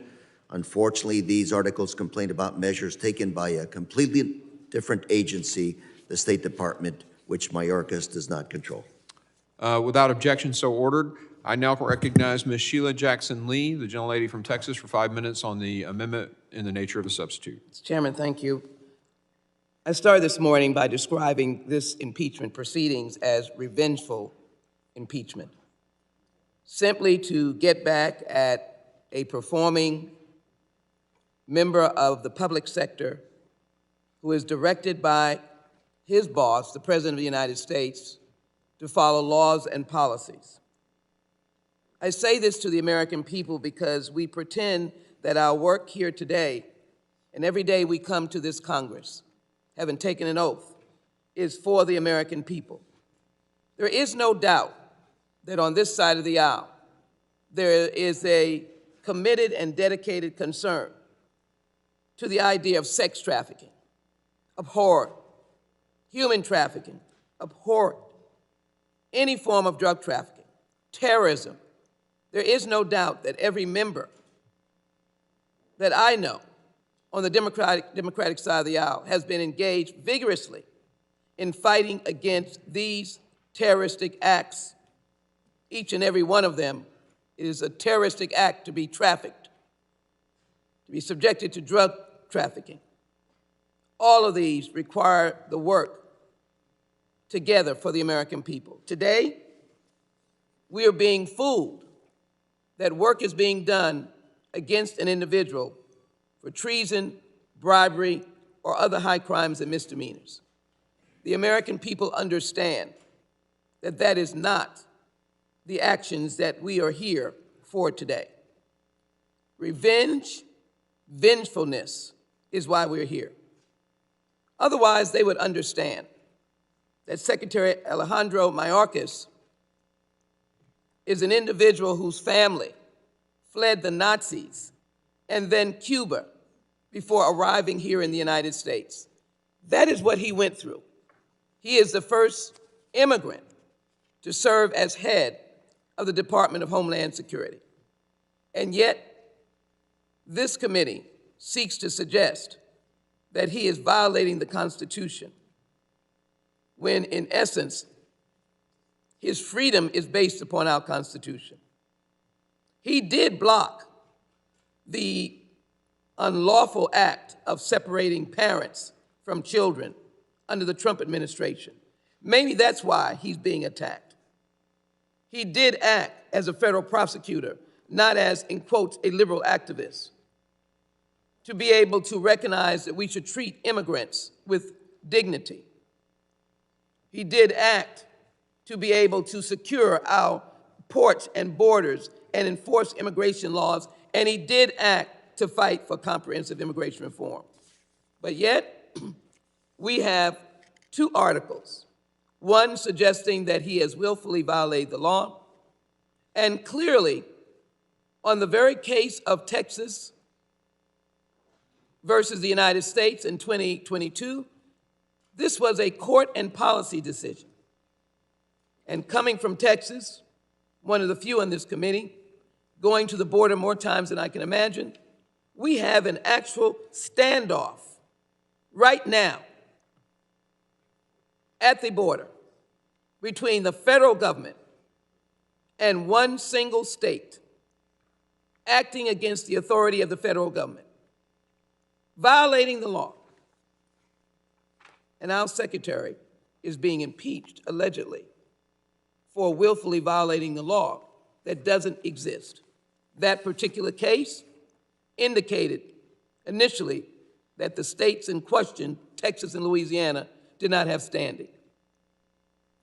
This is not a willful violation of the law when you have a secretary trying to step in to find space to do his job. The breach of public trust, where is the willful or habitual neglect or refusal to perform the duties of the office? Give him a law. Give him the Senate bill discussed, compromised, and voted on. Give him comprehensive immigration reform, and there will be a law to discuss. There is none. This is a MAGA pathway of vengefulness, of repeating what a presidential candidate is asking you to do. To the American people, this is not what you're asking us to do. You're asking us to have an administration that works. And so the secretary has said, this administration has removed and returned or expelled more migrants in 3 years than the prior administration in 4 years. Since May 12, 2023, DHS has removed or returned more than 500,000 individuals, the vast majority of whom crossed the southwest border. Total removals and returns since May 2023 exceed removals and returns in every full fiscal year since 2015. Mr. Chairman. Gentlelady's time has Mr. expired. Chairman, let me conclude by simply saying. The gentlelady's time has expired. I made it very clear at the beginning that we were going to stick to the 5 minutes. So the gentlelady is not recognized. I now recognize Mr. Guest for 5. Mr. Chairman. For what purpose? Seek recognition? Ask unanimous consent. For what? Mr. Chair, ask unanimous consent to include in the record a letter from the Republican Attorney Generals, including the 3 who testified before our committee this month, which endorses Texas blocking Border Patrol access to portions of the border in violation of federal law. This letter demonstrates these attorney generals lack a commitment to following the Constitution. Without objection, so ordered. I recognize Mr. Guest for 5 minutes to comment on the amendment in the nature of a substitute. Thank you, Mr. Chairman. Mr. Chairman, I wanted to be clear here today that this is not political theater. That what is happening today is we are attempting to rein in a rogue cabinet secretary. A cabinet secretary that has failed to enforce the law.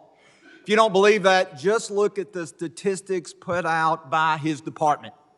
In the last 6 months, Mr. Chairman, we have seen 1.9 million encounters across the entire northern and southern border. Last month alone, 371,000. And in addition to that, Mr. Chairman, we are not talking about the fact that this secretary has breached the public trust.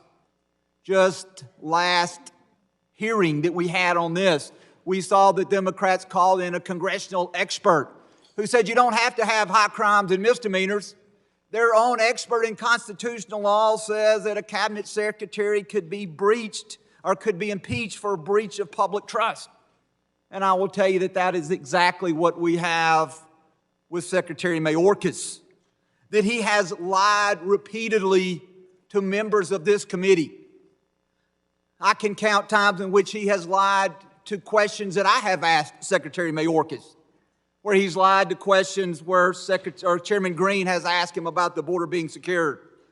Questions by Dan Bishop, August Pfluger, Ms. Jackson Lee, former member of this committee, Kat Kamak.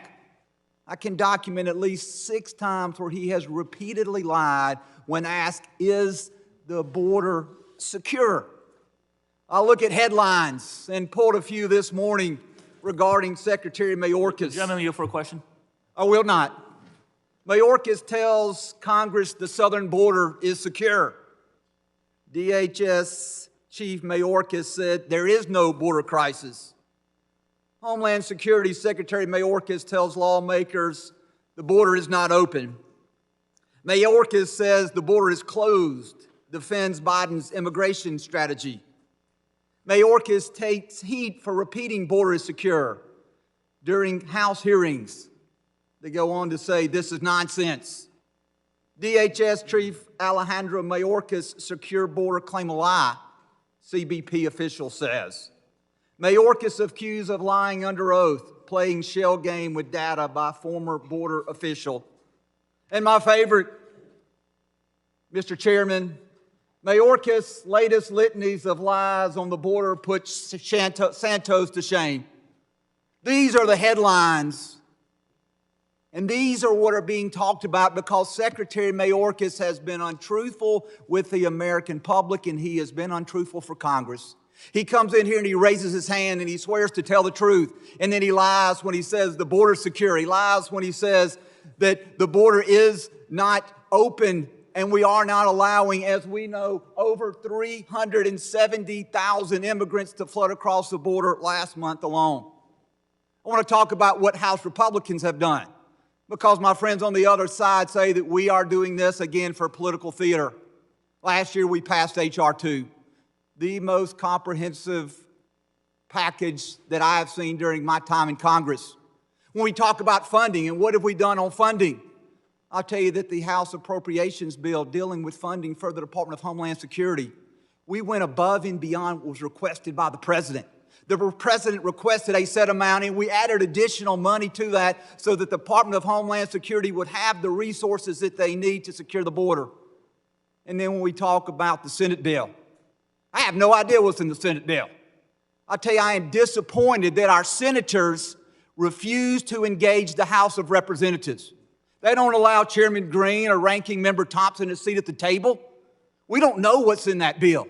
I can't speak of whether I'll support the bill or not. We've seen that. I will not yell, and I have 30 seconds and I will finish my time. I will tell you that for the Democrats to accuse Republicans of political theater is wrong. I want to end with this. I want to end with the fact that there was a recent letter. A letter actually was dated in 2021 by former official Rodney Scott. Rodney was chief of Border Patrol under both Trump and Biden. That letter described how he witnessed a seismic shift in border security and immigration policy that began on January 20, 2021, and that began with a lack of a meaningful effort to secure the border. So with that, Mr. Chairman, I would like unanimous consent to enter that letter into the record, and I would yield back. Without Mr. Chairman? objection, so ordered. Mr. Chairman, I have unanimous consent. What motion. purpose do you, unanimous consent? I ask unanimous consent to include in the record a news article from December 6, 2023 on why my colleague, Representative Mike Ezell, voted to keep known liar and former Representative George Santos in Congress because, quote, my personal feelings about him do not meet the standards our founding fathers established for expulsion, end quote. I would object to unanimous consent. I don't think that that's relevant in this hearing. You just brought up Mr. Santos's... Hold on, we're not discussing it. Lies. A motion's been made for unanimous consent. There's an objection. So ask for a roll. You ought to get used to opening the door. I quoted a headline, sir. I did not open the door to vote of No other no one's members on an recognized right now unrelated but matter. the chair. Nobody's recognized but the chair.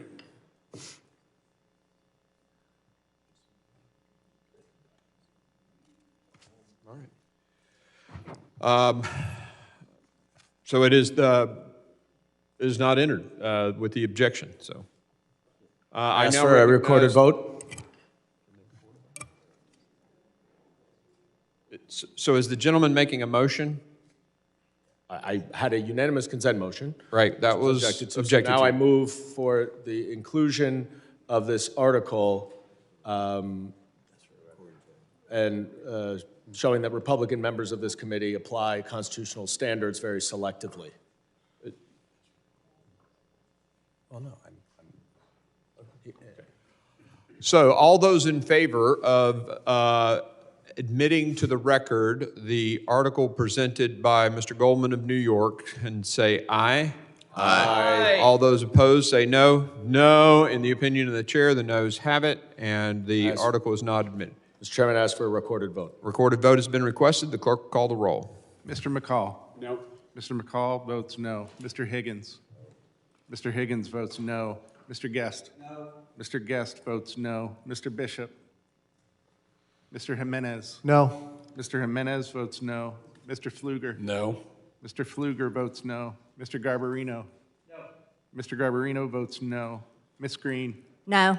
Ms. Green votes no. Mr. Gonzalez. Mr. LaLota. Mr. Ezell. Mr. Ezell votes no. Mr. D'Esposito. Mr. D'Esposito votes no. Ms. Lee. Ms. Lee votes no. Mr. Luttrell. Mr. Luttrell? No. Mr. Luttrell votes no. Apologies. Mr. Strong? No. Mr. Strong votes no. Mr. Burkeen? Mr. Crane? Mr. Crane votes no. Ranking Member Thompson? Aye. Ranking Member Thompson votes aye. Ms. Jackson-Lee? Aye. Ms. Jackson-Lee votes aye. Mr. Payne? Aye. Mr. Payne votes aye. Mr. Swalwell? Mr. Correa? Aye. Mr. Correa votes aye. Mr. Carter? Aye. Mr. Carter votes aye. Mr. Tanadar? Aye. Mr. Tanadar votes aye. Mr. Magaziner? Aye. Mr. Magaziner votes aye. Mr. Ivy? Aye. Mr. Ivy votes aye. Mr. Goldman? Aye. Mr. Goldman votes aye. Mr. Garcia? Mr. Garcia votes aye. Mrs. Ramirez? Mr. Menendez? Mr. Menendez votes aye. Ms. Clark? Ms. Clark votes aye. Ms. Titus? Ms. Titus votes aye. How's Mr. LaLota recorded? Mr. LaLota is not recorded. Mr. LaLota votes no. How's the chair recorded? Chair is not recorded. Chair votes no. Chairman Green votes no. Clerk will, how is Ms. Garcia, or Ms. Ramirez? Ramirez. Ramirez. I vote yes. Ms. She Ramirez votes yes. votes aye. Anyone else? The clerk will report to tally.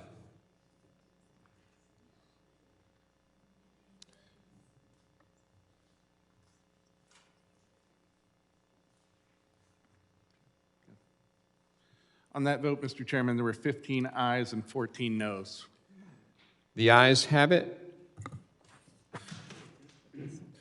Mr. Chairman, Wait, the noes have it. Wait, say that again. Clerk, could you report that again? Apologies. It is 15 noes to 14 ayes. Okay, the noes have it. Mr. Chairman, I have a motion. I would move to strike Mr. Guest's comments about George Santos, given that the majority has now prevented entering into the record a document related to George Santos. The request is not timely. Well, it's timely now because you only rejected it right now. It's not timely. The gentleman's not recognized. I now recognize Mr. Higgins for 5 minutes of his comments on the Thank you, Mr. Chairman. amendment. Chairman. When I first came to Congress, Mr. Chairman, I have the great honor of befriending the gentleman from Alaska, the Dean of the House, Don Young. I had the privilege of sitting next to Don for 5 years before his death. Don told me when I first came to Congress, he said, Clay, if you want to understand this body, you have to understand a simple fact. He said the Republican Party is primarily a party of businessmen. The Democrat Party is primarily a party of attorneys. That's being shown quite clearly today. So let this old street cop give some of our fancy attorneys on the other side of the aisle a little history lesson. When it was first proposed to limit impeachments in the American Constitution to treason and bribery alone, Virginia Delegate George Mason pointed out that Hastings, who was being impeached at the time by Parliament, is not guilty of treason. Mason questioned the wisdom of limiting impeachment to those two offenses, arguing that treason is defined in the Constitution, as defined in the Constitution, would not reach many great and dangerous offenses that attempts to subvert the Constitution may not be treason as defined, and that it's the more necessary to extend the power of impeachments. Mason then moved that the convention add maladministration to the impeachment power.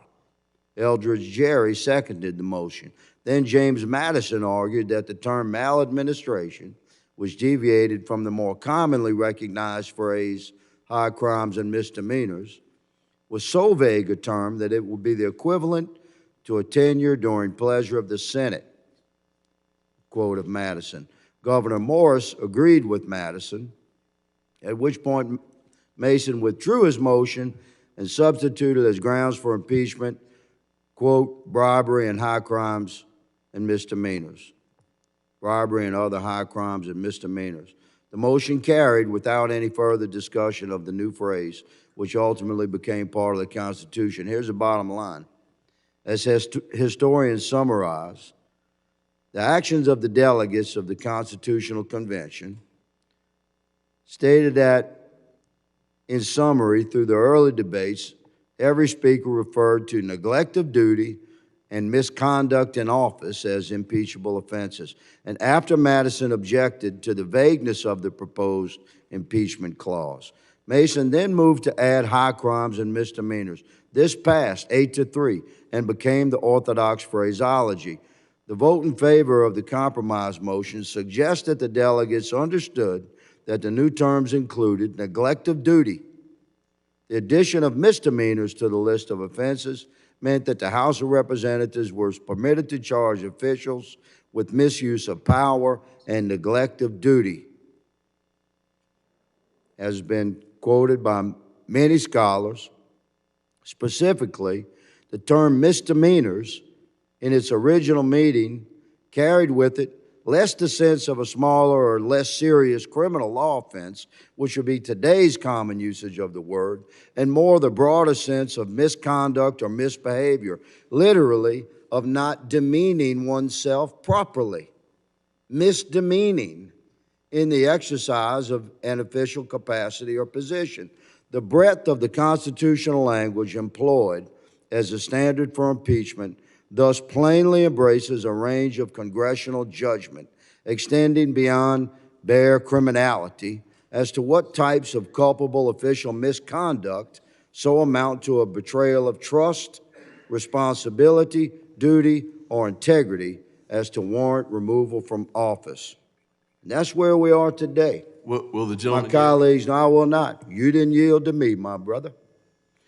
I don't My recall you colleagues requesting- across the aisle seem to say that it's acceptable that we've had 10 million illegal crossings in 3 years, that we've had pushing 300,000 Americans dead from opioid overdose. We're losing our country down there, and the man responsible for executing that policy is Alejandro Mayorkas. He will be impeached through this committee this day. Mr. Chairman, I yield. Mr. Chairman? Gentleman yields. Mr. Chairman?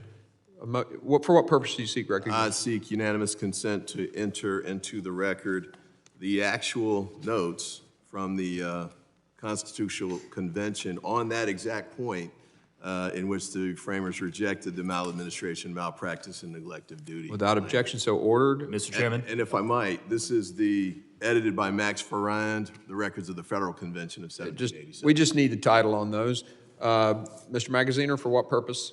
Mr. Chairman, I ask unanimous consent to enter an article into the record in which frequent Republican impeachment witness Professor Jonathan Turley states there's no basis for impeaching Secretary Mayorkas. The article is titled "Homeland Security Chief Alejandro Mayorkas' Failures Are Not Impeachable," and it appeared in the Daily Beast.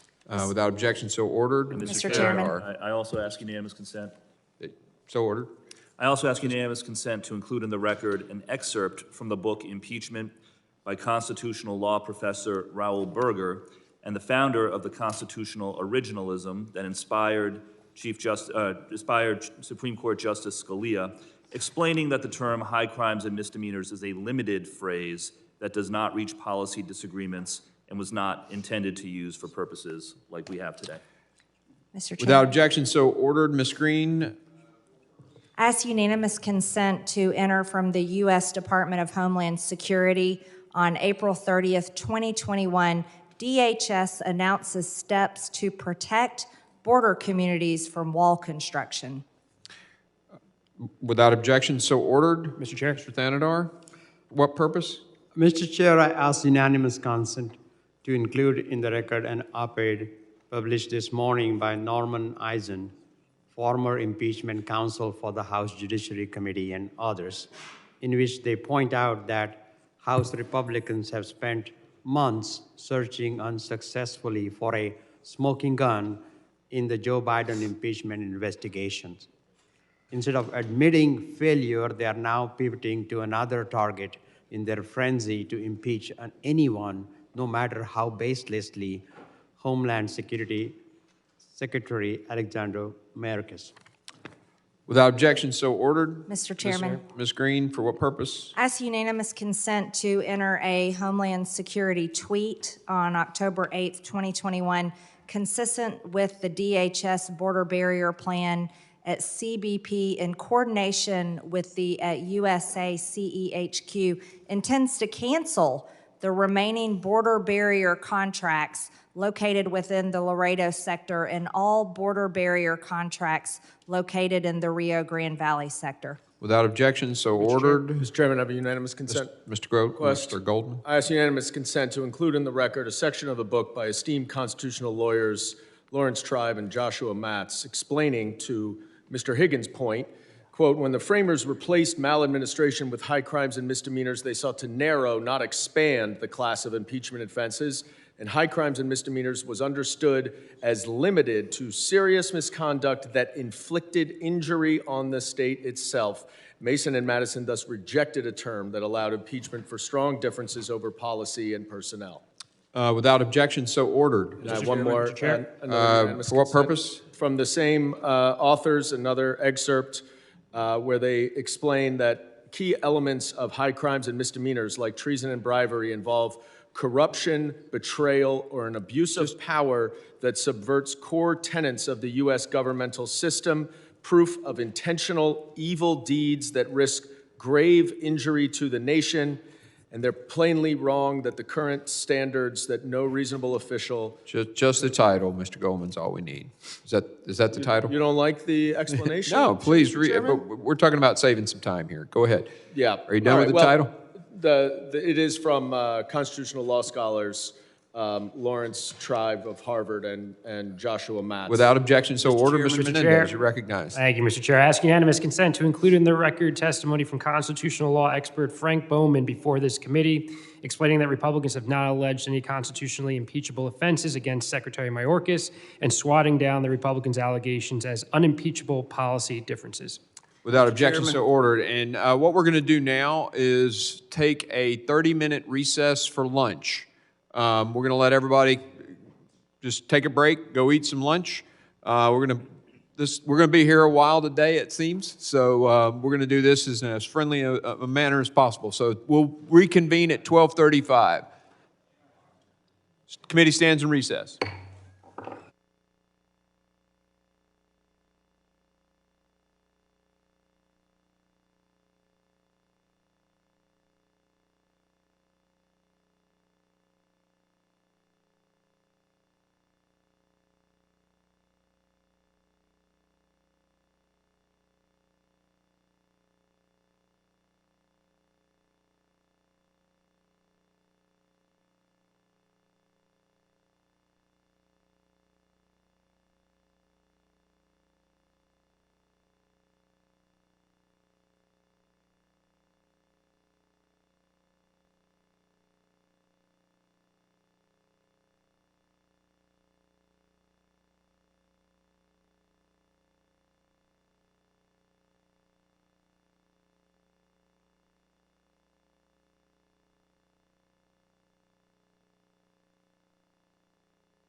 The committee will come to order. Does any other members wish to be recognized on, for 5 minutes to discuss the amendment and the nature of the substitute? I recognize Mr. Chairman. Mr. McKean for 5 minutes. Mr. Chairman, I have a unanimous consent request. We'll let him go since I recognized him and then come back to you. Thank you, Mr. Chairman. Mr. Ivey, I'm going to pick on you just for a minute because you're well-reasoned. I listened to a lot of your debate, and I think it's, I hear someone that's, really stepping into what does the law say, what does the court proceeding say? And so I took note a while ago when you talked about that the Supreme Court, quote, has yielded to the executive what to enforce and how to enforce it. And I just step back as someone who does not have a Juris Doctorate, and I think about that. I just think about that statement for what to enforce and how to enforce it. For all of us that know that we did not have a king implemented in our governance, that's really what we're doing when we allow that ideology to be pervasive. To allow the executive on how to enforce it or what to enforce, you've granted them the ability to become a king, and that flies in the face of what all of us, I think that transcends party politics. We taught the Constitution, we do not have a king, and think about what John Adams said. John Adams, that great statement, he said, we are to be a government of law, not of men. What's he talking about? He's talking about the rule of law. Think about what his cousin, Samuel Adams, said, that neither the wisest constitution nor the wisest of laws will secure the liberty and happiness of a people whose manners are universally corrupt. So what we're talking about here, and don't you think it's quite ironic? We're going to go through these procedural hurdles all day long today, and I respect that. You have the right to use the rules and to bog this process down. But we're using the dot and tittle, making sure we adhere to it, and that will be respected by the chairman. But think about what we're doing. We're defending someone who refuses to adhere to the dots and tittles, who refuses to play by the rules. And so that Alanis Morissette song in my youth is coming up. Isn't it ironic, don't you think? This is about the rule of law in this country. And when we in a moment, when we move to a place to where we're willing to say that we're going to yield to the executive to determine what to enforce and how to enforce, regardless if they adhere to, they're not just violating the will of Congress, they're violating your congressional membership, because you are the voice of we the people. And when we pass laws and we have bureaucracies that don't follow it, guys, what are we up here for? What are we up here for other than to maintain a position? And I want to finally end with this. Jefferson has an incredible statement, Thomas Jefferson. And he writes this in 1820, and he says to this gentleman, he said, you, sir, are basically asserting that the judges are the ultimate arbitrator of all constitutional questions. Then he goes on to say, that is a dangerous doctrine indeed, and it would lead us to the despotism of an oligarchy. You know what despotism is? Because I had to look it up. It means absent the control of men. Why are we in the Constitution 3,000 words or 2,000 words, and the executive is only 1,000 words? Because they understood the weight need to be left to the legislative body as the voice of we the people. It's a dangerous doctrine when the simplicity of this is we pass laws, they have to be followed, and then we have any ideology that creeps in and says, let them interpret it how they want to.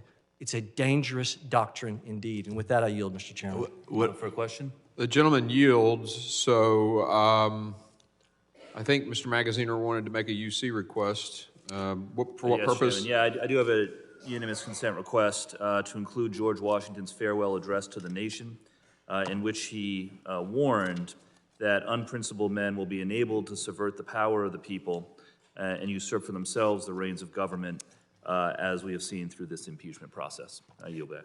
Without objection, so ordered. The chair is going to entertain all UC requests further from this point to insert items into the record at the end of our business today. I will not be recognizing members for that purpose at this time. And does anyone else want to make a comment? 5 minutes discussion on the amendment and the nature of the substitute.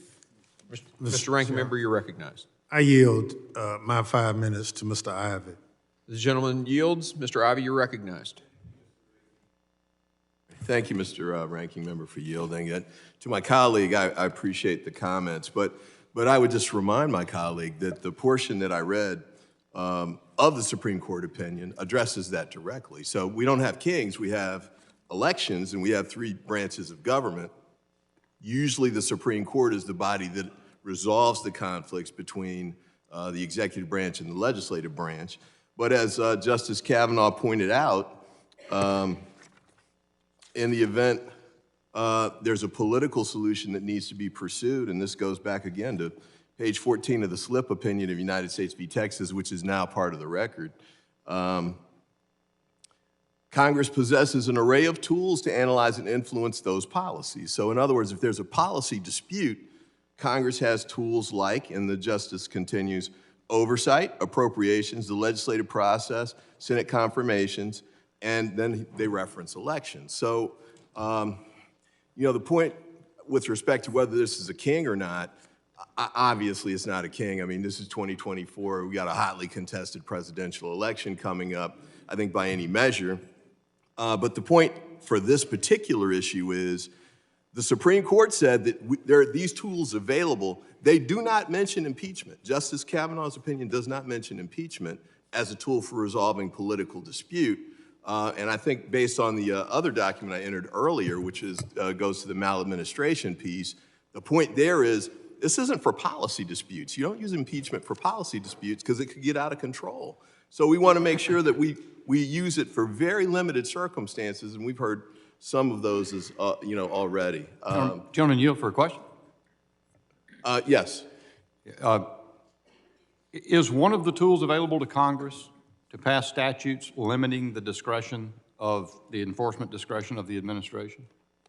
Yeah, I think that's what Justice Kavanaugh meant by the legislative process. That's okay, right. So that's what Congress has done. That's what the court is dealing with in the Texas case. And the issue is whether or not the administration has flouted, brazenly disregarded those statutes limiting its discretion. Just to reclaim so how my does time. how does the Congress deal with the controversy over that? Well, I think that's the point that he's trying to make with the other issues that the other options that he lays out. But I'll point this out. Is impeachment one of the options? Not that he mentions here. I'm asking you, sir. This is an 8-1 decision. I think it was said to be 5-4 earlier. And the Supreme Court, the Trump wing of the Supreme Court, is in the majority and the concurrence on this. And the bottom line they're saying here is, even if you think these two statutes are mandatory, which by, I think, Mr. McCall's reading that they were, they're still saying that that discretion belongs to the executive. And if I might yield to Mr. Magaziner. Because I want to speak on this point that raised by Mr. Bishop and Mr. Burkeen. One thing Congress could do is appropriate the funds for adequate detention capacity. Because what we're talking about here is the Secretary exercising his discretion because the capacity of the centers has been reached.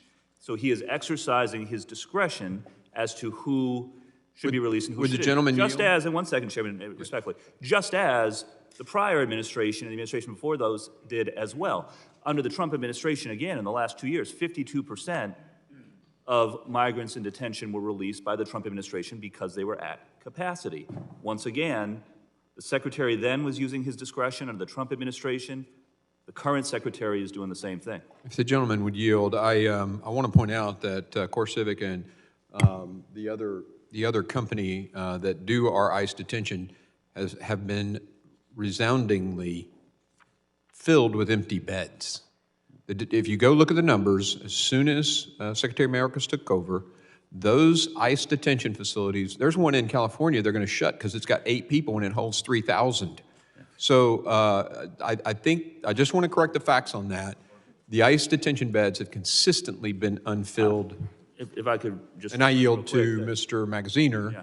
Just real quick. Again, the DHS data shows that across the system, that the detention centers across the system are at and above capacity, and the Secretary has the discretion to decide what to do about that, just as the prior. And again, the prior administration released people from detention as well, so how this would be impeachable and that wasn't is unclear. If the gentleman would yield, well, he needs to yield back to you, and then you need to yield to the ranking member. I yield back to the Time has ranking expired, member. I so- apologize. It's to the ranking member, and time has expired, so. Mr. Chairman. Mr. Chairman. For what purpose? I'd like to respond to my colleague's assertion about this being politically, a political We got a exercise. queue, and I'll put your name down. The next up is Mr. Jimenez for his 5 minutes. Thank you, Mr. Chairman. And look, somebody said that Republicans are businessmen and women and Democrats are lawyers. Well, I'm neither. I'm neither a business person or an attorney. I'm actually just a firefighter. And I'm very proud to be a firefighter, but firefighters tend to look at things, kind of not so much shades of gray as maybe business people and attorneys do. And so, there's a raging fire happening at the border, and that was demonstrated to me pretty soon after the Biden administration took over. And as a firefighter, what you do is you try to put the fire out, and then you look for what caused the fire. Well, the fire in this case wasn't accidental. It was actually lit on purpose. And I've said that for a couple of years. Not just now. I've said it for a couple of years. This was actually done on purpose. And the Biden administration and Secretary Mayorkas are using policy to mask unlawful behavior. You can talk about policy all you want, but that policy, when that policy actually is unlawful behavior, it's unlawful behavior that we're talking about here. It's not a difference in policy. It's the unlawful behavior of the Biden administration and Secretary Mayorkas that has led to that fire that is putting America at risk. Not only is it putting America at risk, it's putting Mexico at risk too, because the cartels that control the southern part of that border are being enriched by the policies, the unlawful policies of the Biden administration, to the tune of where they were making $500 million a year for illegal trafficking, of human trafficking. Now they're making $1 billion a month, over $13 billion. And so the Secretary and the Secretary has always denied that there's a problem. Now even President Biden says, hey, we got a problem. So basically, like you said, Mr. Chairman, he threw him under the bus. But we've had witness after witness after witness saying, hey, we've told the Secretary what he had to do in order to stem the flow of illegal migration into the United States. And as my colleagues so demonstrated, that spike didn't happen during the Trump administration. It happened in February of 2021, right after President Biden and Secretary Mayorkas changed the policy, which was a clear violation of the law and clearly contrary to the will of this Congress. The only remedy that we have is impeachment. For the opposing side to say, no, we can't, it's discretion. So if we write a law that says, hey, you have to paint that thing blue, and they decide to do it red, and then, well, that's just discretion. No. When you violate the law, when you go contrary to the will of Congress, Congress must act, especially when failure to do so puts America at risk. And so, again, I see this very clearly. This fire was started by Secretary Mayorkas, reversing policies that were working. It's his absolute discretion to change policy, but it's not his discretion to change policy when it violates the law. And that's where Will the gentleman yield? No, I won't, because actually I'm just going to yield my time back. Thank you very much. Okay, the gentleman yields. I now recognize Ms. Titus for 5 minutes to discuss the amendment in the nature of substitute. Thank you, Mr. Chairman. First, I want to point out that some of those empty beds are due to COVID policies, and those guidelines went in under the Trump administration. You know, I've said before a quote that I thought really summed up these sham impeachment proceedings, and that came during a previous attempt, one of the very, very few, to impeach Acting Secretary of Labor Louis Post. They failed at that, and history repeats itself. That, too, was a disagreement over immigration policy. Mr. Post described those efforts as mental dullness at high tension. Well, I think that's really describes what we're seeing today, mental dullness at high tension. These articles have no basis in law, not in the Constitution. Of course, Ms. Taylor Greene said several times in previous testimony, we're not talking about the Constitution here. Well, that's pretty obvious. Or in precedent. In the high tension part, we've seen our colleagues across the aisle on TV, pontificating, Fox News, fundraisers. Certainly that is high tension. But you know what? I bet our founding fathers are just rolling over in their graves as they hear some of the interpretations of what they said and did at the Constitutional Convention, citing Mason as though that provision actually went into the Constitution. No, it didn't. Selectively citing Madison and not looking at Federalist Papers that came later to explain the Constitution. Surely they would be appalled were they here. Something else, I keep hearing, this is what the American people want. The American people want us to do this. I've not seen any polling numbers that show where the American people want us to impeach Mayorkas. They want us to solve the problem at the border, which we have a number of opportunities to do. There are several bills in this committee we could be looking at, some involving fentanyl. You've got the Senate compromise that may be coming over here. You've got the budget that came out of the president's office to increase resources. That's what the polling shows. The public wants us to deal with the border, not to impeach Mayorkas. I mean, how many members of the public could actually name Mayorkas as the chairman or the secretary of Homeland Security? This is also demoralizing the people who work for the DHS. Y'all tout these trips you took to the border. Well, we've all been to the border. You talked to one or two people. We've talked to others. We had testimony. The people at the border need the resources. That's what they are telling us consistently.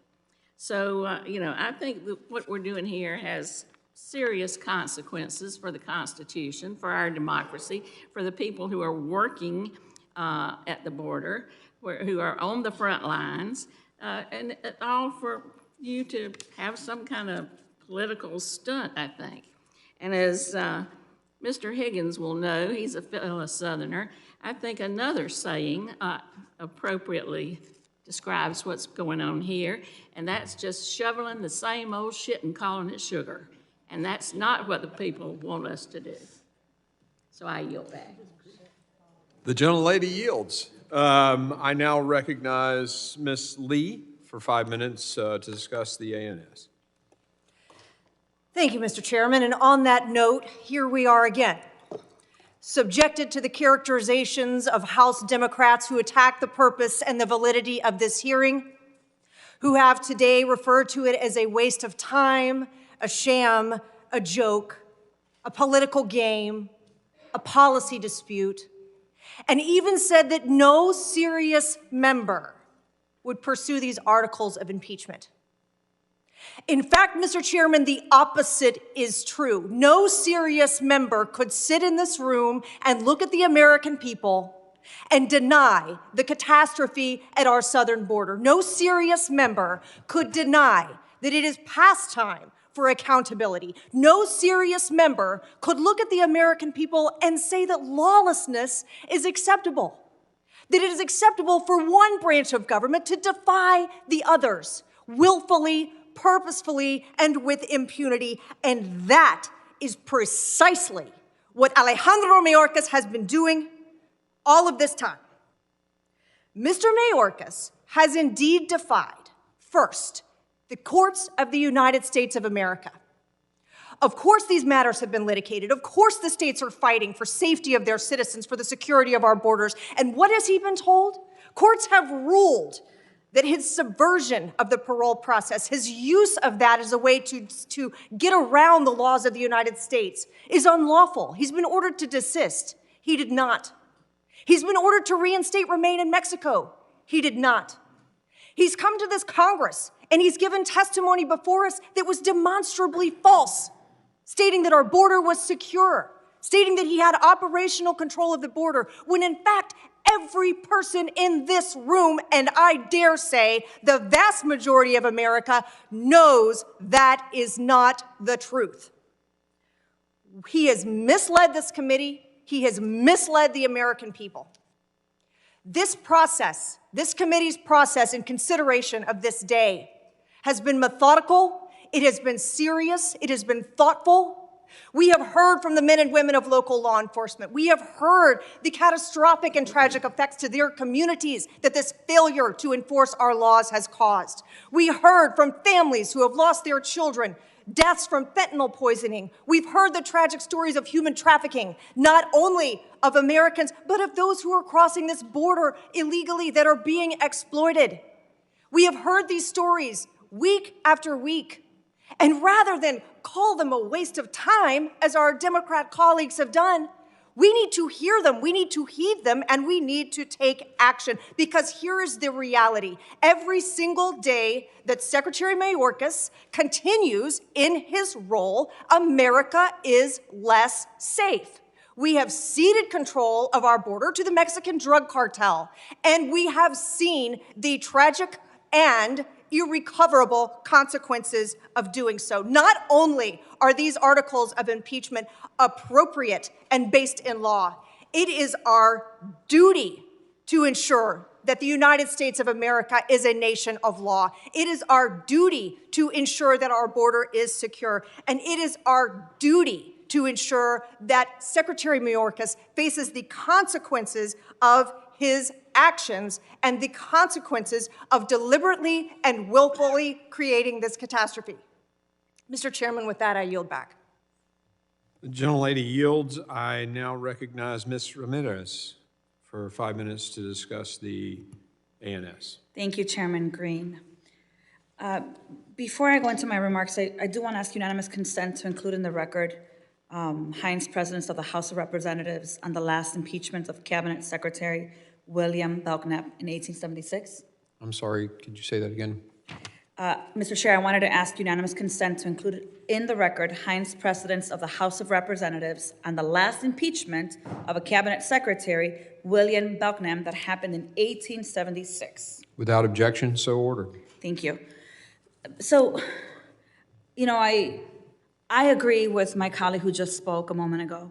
I want to see action as well. I think many of us coming in here, particularly those that came as freshmen, we came from our districts and we told our constituents that we were going to go to Congress. In some cases, some of us came from state legislatures because we wanted to carry on and build on the work we did in the state legislature and get things done.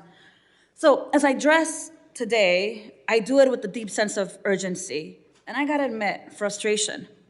As we find ourselves amidst a political spectacle that threatens to overshadow the critical issues facing our nation at the border. There are issues at the border. But the call for the impeachment of Homeland Security Secretary Alejandro Mayorkas is not only misguided, but it also distracts us from finding natural and practical policy solutions to the humanitarian crisis within our borders. For more than 17 hearings, and for those of you that have been here through all of these hearings, you know, we've heard colleagues on the other side of the aisle talk about how worried they are about the open borders and how it's hurting our communities. Once in a while, some of our colleagues have even mentioned it hurts asylum seekers. Yet instead of working on solutions to these horrible and painful realities, Republicans continue using our pain for their political theater. My colleagues say they care about the pain of our communities. I've heard them say it. They care so much that back in January 18th, they brought mothers who lost their children just to parade their pain in front of cameras. Republicans lied to those mothers and told them that Secretary Mayorkas was going to be present during the hearing. Even when they had knowledge that he was not going to be here, he had asked for a date that was agreeable for the committee and him. They knew he wasn't going to be here, but they told him he would be. My colleagues say they care about thousands of migrants fleeing their homes, dying in the Rio Grande, and being inhumanely denied asylum, yet they celebrate draconian laws that are put in place by Republican governors. See, folks, there's dissonance between what you say and what your actions are. Instead of solutions, we're working on a basis impeachment, and we know that impeachment is a solemn and consequential action reserved for egregious offenses that undermine the very fabric of our democracy.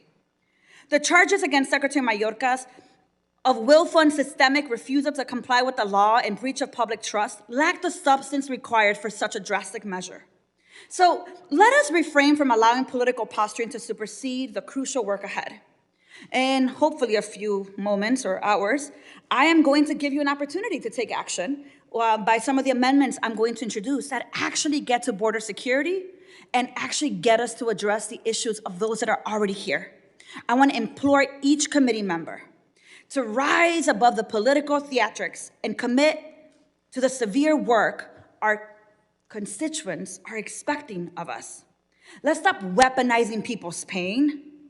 Let's end this theater. Let's get to work and find policy solutions that reflect the compassion and values we hold as representatives of the American people. With that, Chairman. Will the gentlelady yield? Yes, I do.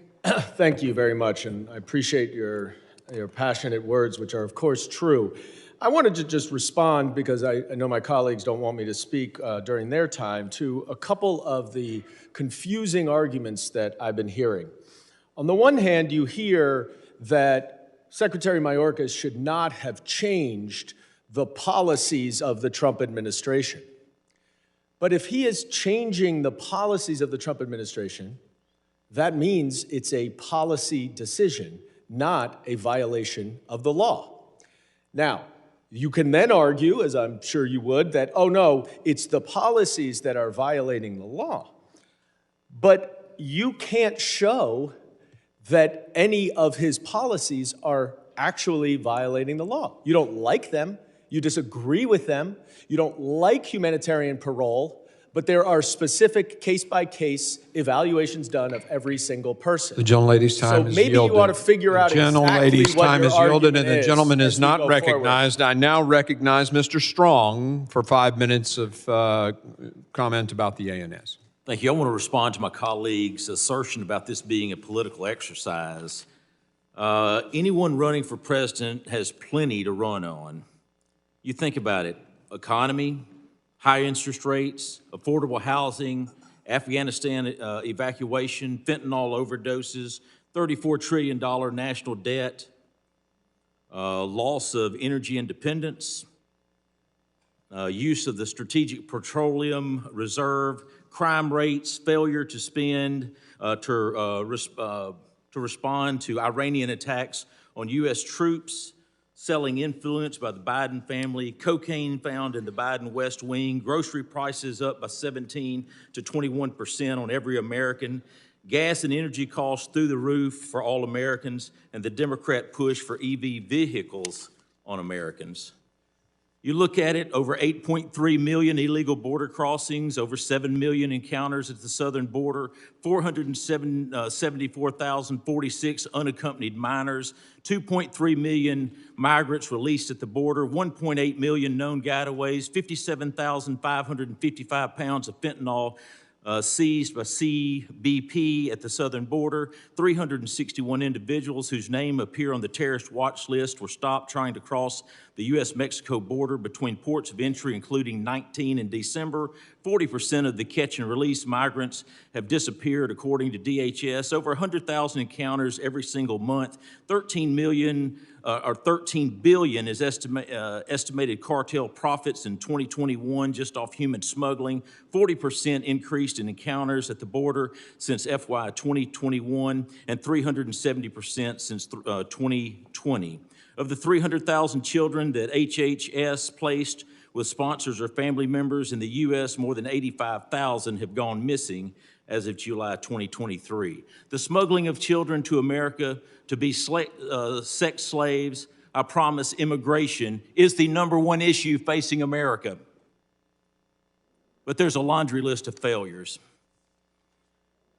You look, the Secretary of Homeland Security failed to comply with U.S. law. The answer is clear: end the catch and release, cease the exploitation of parole authority, reinstate remain in Mexico, expand, expedite, and removal authority, and renew building the wall. The core mission of DHS is to ensure a homeland that is safe, secure, and resilient against terrorism and other potential threats. No one on this dais believes America is safe, secure, or resilient against terrorism or other threats. Just this month, 10 retired FBI leaders and counterintelligence experts who together served under 7 different presidents sent a letter to Congress January the 17th about the dire threat that Mayorkas border crisis has brought to the U.S. They wrote in part, it would be difficult to overstate the danger represented by the presence inside our borders of what is comparatively a multi-division army of young single adult males from hostile nations and regions whose background intend to do damage to America. You think about it, they're not just coming from a couple of different countries. They're coming to America from 160 different countries. They're flying into Mexico to come across, and they're coming from everywhere in this world. It is unacceptable, and I'll promise you the people of America have had all they can stand. Mr. Chairman, I yield back. The gentleman yields. I now recognize Mr. Payne for 5 minutes to discuss the ANS. Thank you, Mr. Chairman.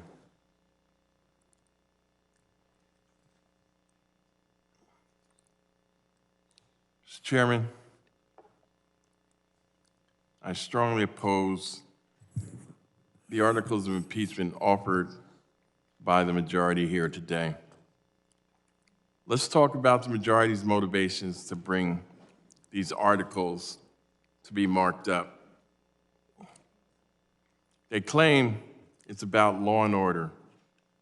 However, the 2 articles we are considering today fail to meet the bar of Article 2, Section 4 of the United States Constitution. This little document set the basis for our democracy.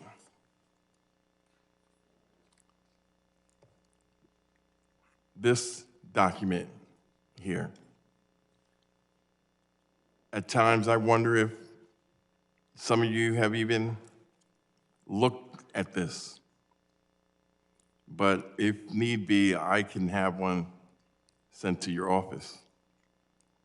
Article 2, Section 4 states the President, Vice President, and all civil officers of the United States shall be removed from office on impeachment for conviction of treason. Is there any indication that Secretary Mayorkas has committed treason? Bribery. Has there been any indication that Secretary Mayorkas has accepted money for illegals coming across the border? High crimes and misdemeanors. Nothing applies in Section 2. And you can continue to dismiss it in the Constitution. It's interesting how we can ignore the Constitution at times, but then when it presents itself to your need, that you cite it.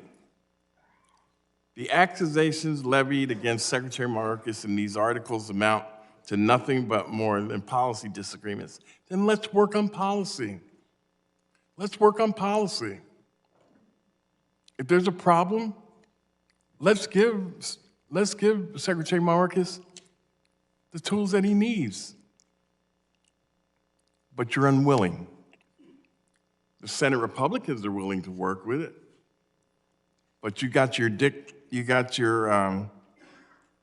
dictator for one day telling you not to go along with it.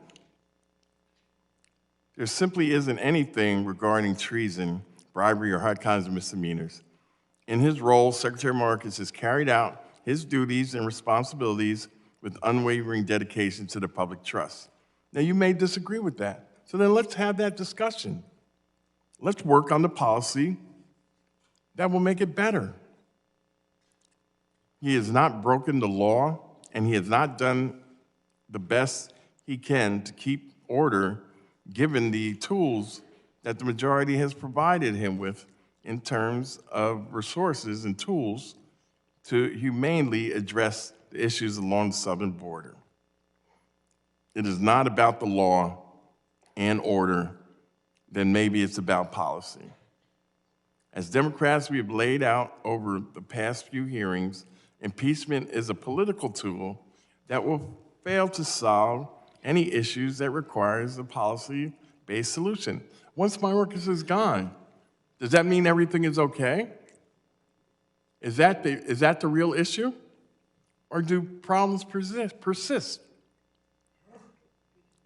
This is nothing more than a political stunt on an issue that requires a serious policy solution.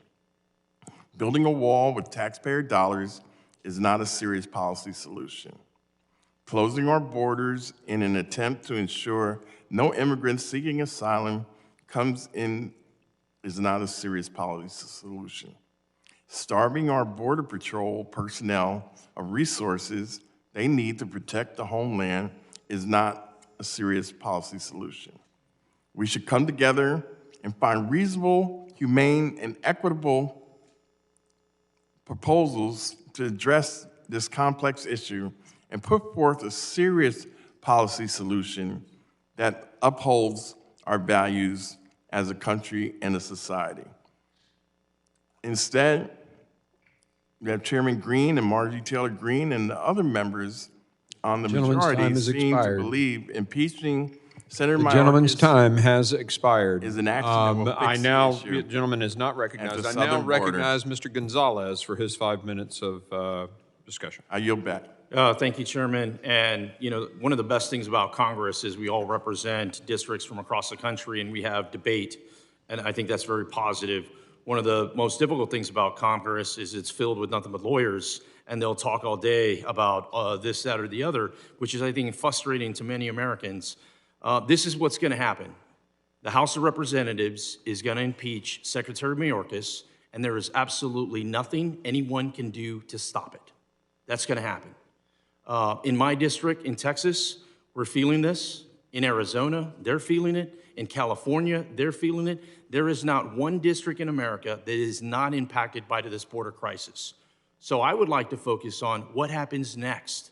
What are we going to do after that? What are we going to do? Are we going to have a conversation on how we secure the border? Or are we going to continue to blame others for everything that's wrong?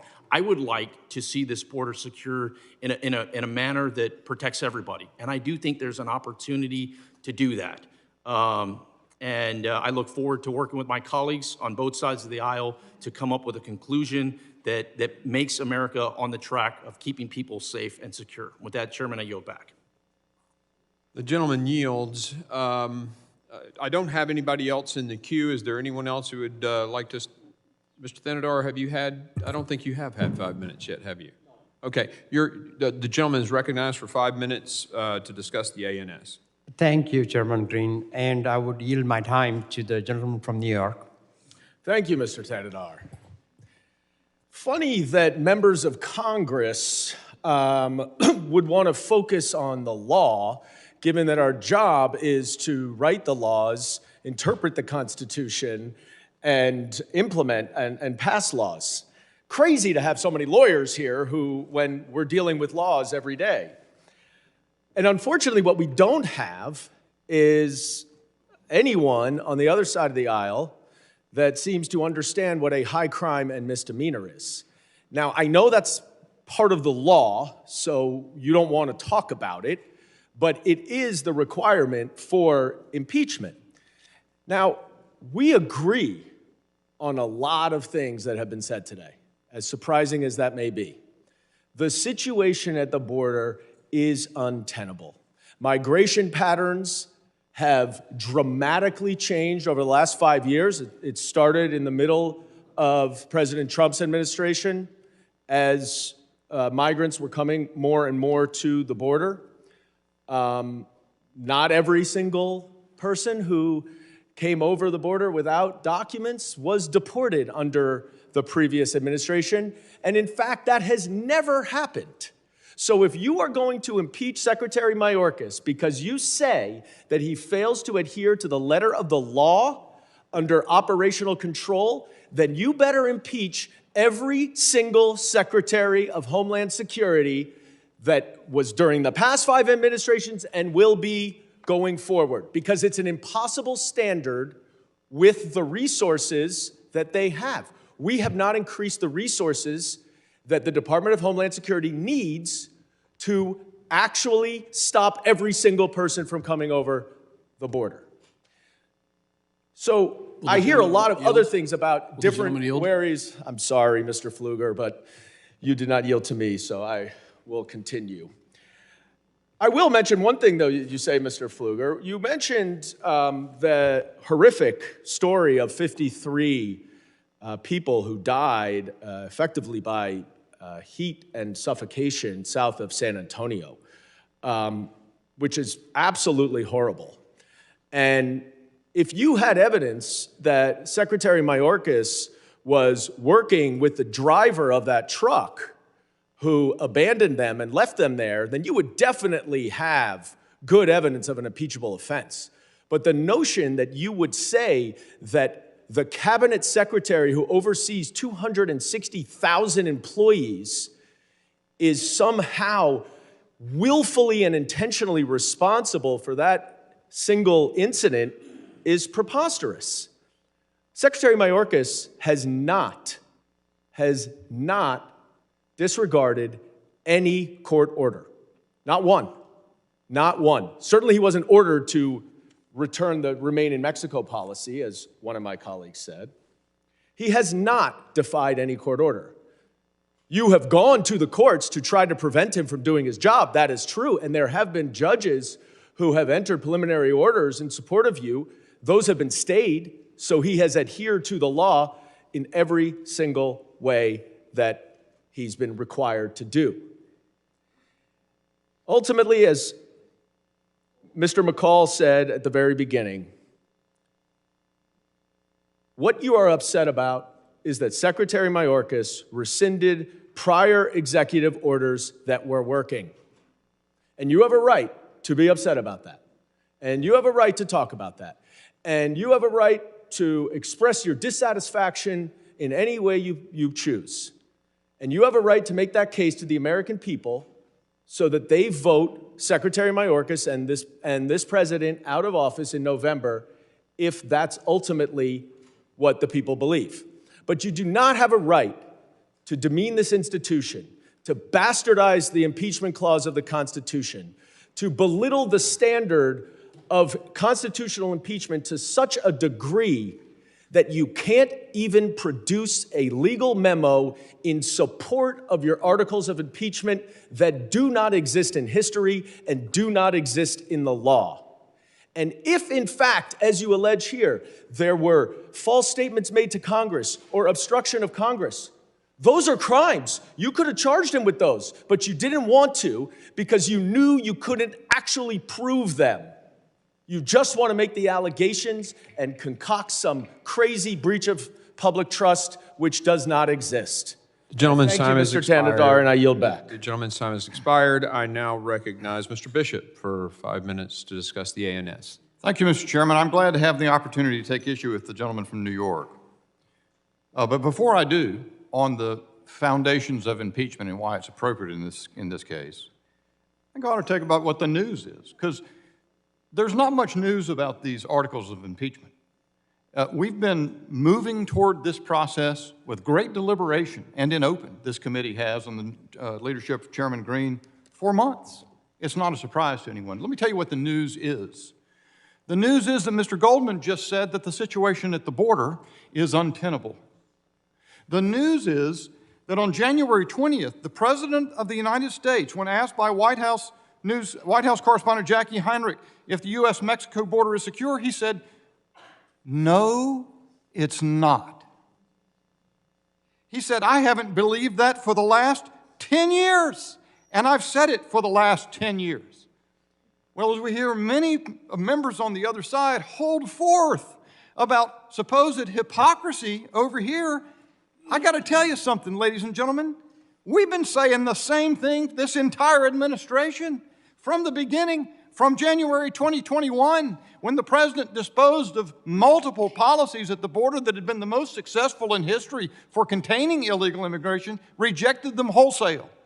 And ever since, members of this committee on the other side have been trumpeting how successful this has been. It's been great. There's not a problem at the border. Chairman Green has materials released that, and if you count them up, 32 statements by the Secretary of Homeland Security asserting that the border is secure and that we have operational control of the border. A couple of examples. March 2021, I want to repeat my assurance to our audience this morning that the border is in fact secure.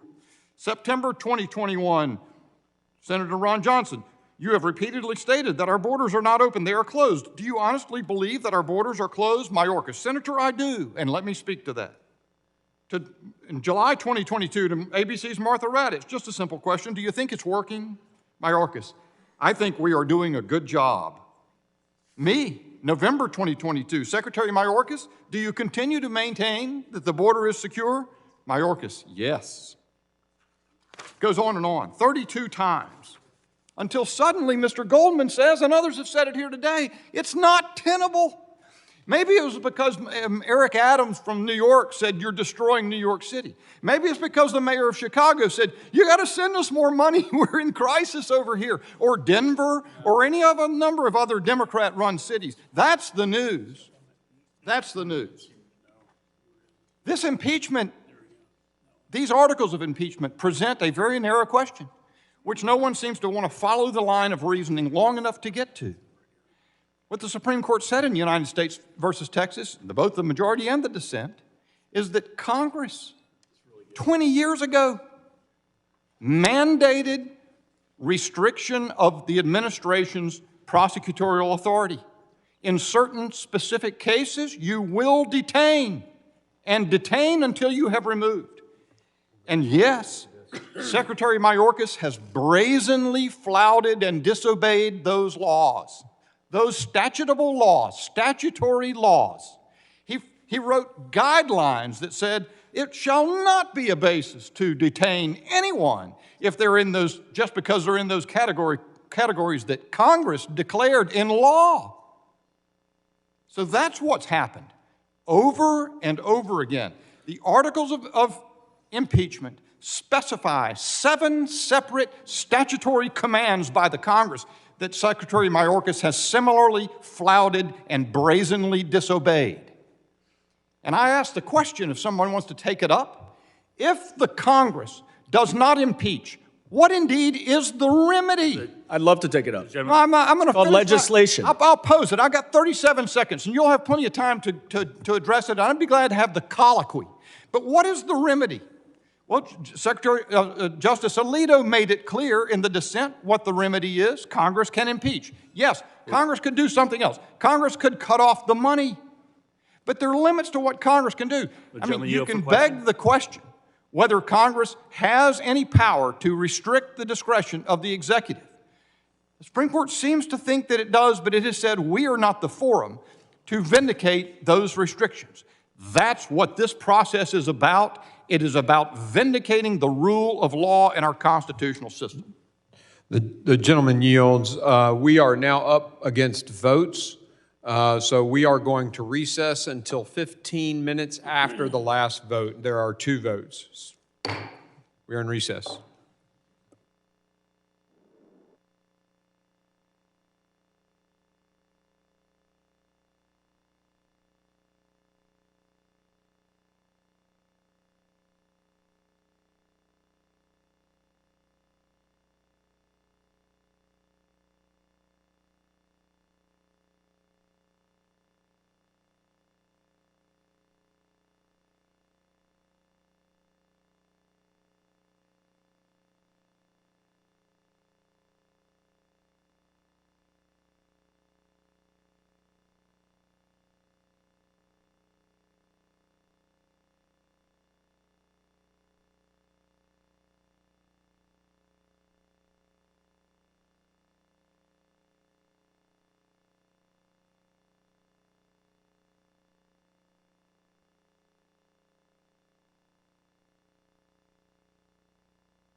The committee will come to order. I have right now in the queue Mr. Correa and Mr. Carter. I don't see Mr. Correa, so Mr. Carter, you are up for 5 minutes to discuss the NAS. Thank you, Mr. Chairman. It was said earlier by one of my colleagues in the Republican Party that you were going to impeach Mayorkas no matter what. There was, and I'll quote, I think it was Mr. Gonzalez who said, we're going to impeach Secretary Mayorkas and there's nothing you can do about it. What happened to due process? What happened to us going through, we're having a hearing to provide evidence, to have discussion? You're saying we're going to do it no matter what. Let me tell you what a dangerous slope this is. Because you have the votes, simply because you have the votes, you're going to do it and there's nothing you can do about it. Let me say how dangerous that is when the pendulum swings. When Democrats have the votes and we go back and forth and we impeach people just because we can. No, I disagree. We didn't. There was evidence to support it. It's my time. It's my time. And I'd appreciate your respect. So the slippery slope of just because we can is a dangerous one. And we should be very careful of how we approach.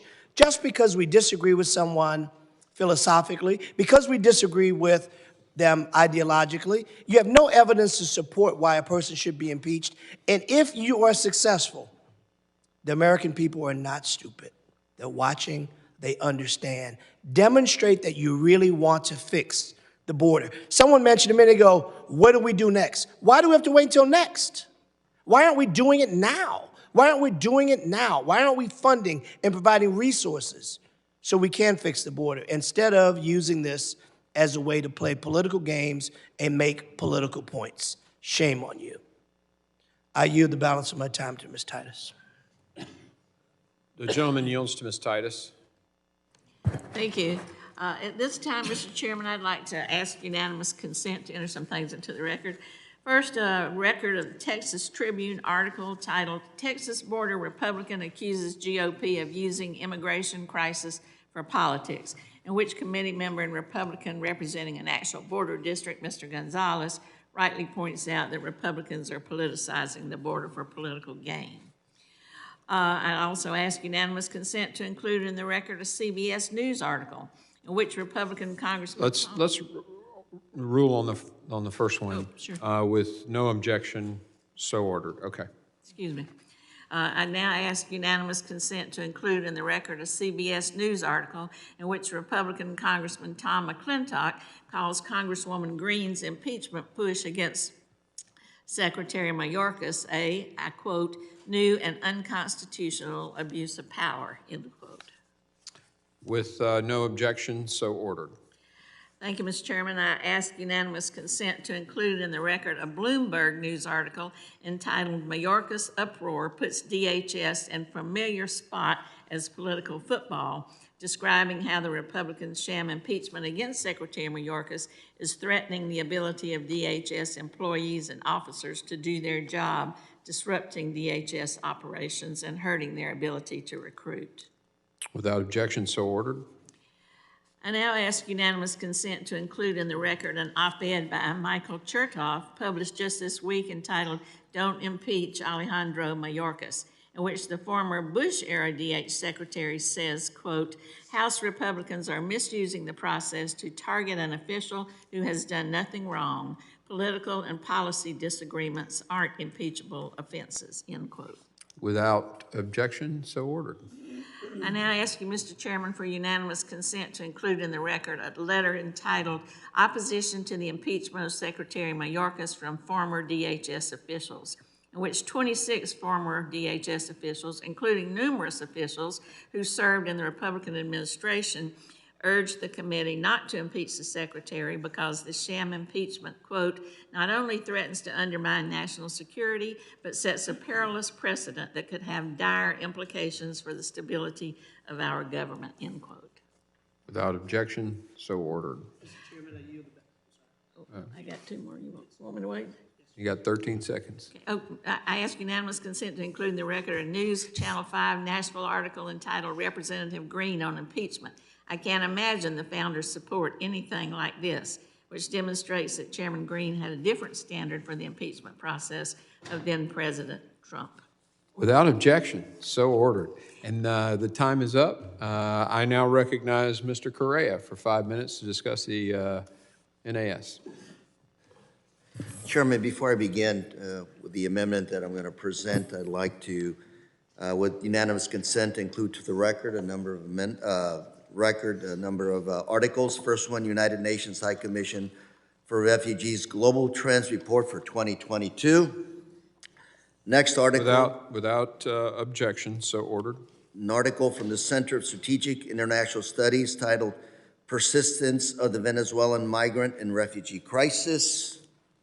Without objection, so ordered. Second article, Biden administration White House fact sheet, the Los Angeles Declaration on Migration and Protection. Without objection, so ordered. Next article, Biden administration has admitted more than 1 million migrants into the U.S. under parole policy. Congress is considering restricting. Without objection, so ordered. Next article, record from the New York Times, titled For People Fleeing War, U.S. Immigration Fight Has Real-Life Consequences. Without objection, so ordered. Next article, USCIS processes Cuban, Haitians, Nicaraguans, and Venezuelans, that outlines that nationals from these countries can be paroled into the United States on a case-by-case basis. Without objection, so ordered. DHS FII 22-year in review, showing that Secretary Mayorkas put more personnel, technology, and infrastructure and resources on our borders.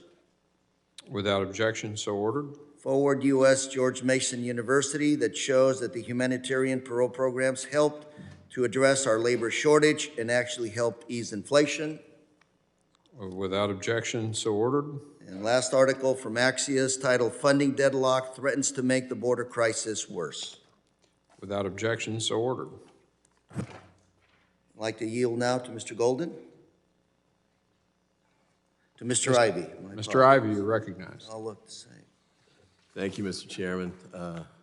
Thank you, Mr. Correa. I did want to reference my colleague from the Ethics Committee, Mr. Guest, drew a comparison between Mr. Santos and Mr. Mayorkas, which I thought was totally missed the mark, and so we pulled his statement he made on the floor at the time he offered the resolution to remove Mr. Santos from the Congress. I just want to point out a couple of things, since we're both on the Ethics Committee, that show a stark contrast between what we did there and what's happening here today. First of all, the Ethics Committee moved in a bipartisan way. All of the members voted for the removal, or for the report supporting the removal of Mr. Santos, which I think led to supporting the legitimacy of the 2/3 vote that we got on the floor.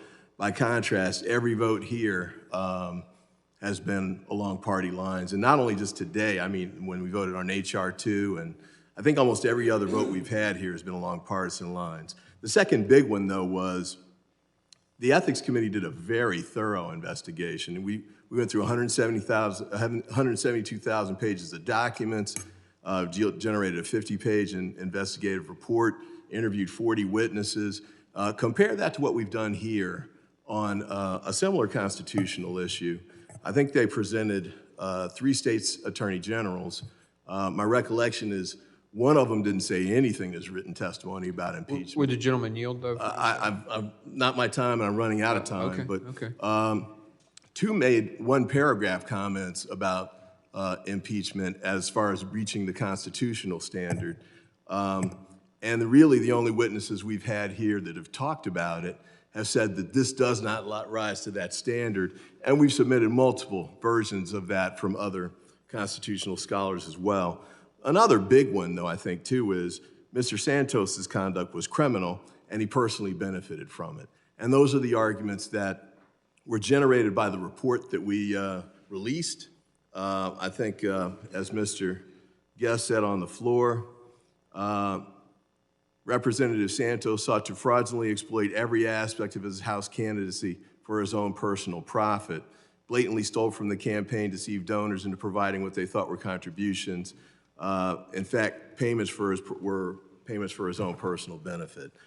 You know, we don't have anything like that with respect to Mr. Mayorkas. In fact, we don't have anything that reaches the constitutional standard that we've been discussing here today. And I think we've mentioned Mr. Chertoff. In fact, Ms. Titus just put that article in a few minutes ago, but he basically says all of that, impeachment's inappropriate here, and that Mr. Mayorkas, good public servant in a tough job. With that, I yield back, and thank you, Mr. Crea, for the time. The gentleman yields. I now recognize Mr. Kane for 5 minutes of discussion on the ANS. Thank you, Mr. Chairman. I want to yield my time to the chairman after stating that my name is actually Crane, not Kane. Thank you. And you're from Texas, right? The gentleman yields to me. I want to just clarify here. We've got 400 pages of a report from 5 different phases of several months of digging into this.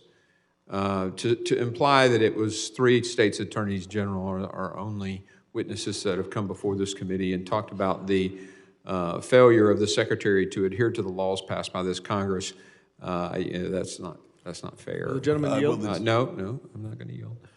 We haven't made a habit of that today, so I'm not either. Whenever you're finished. That's not what just for a question. No. So I think it's really, you know, we disagree.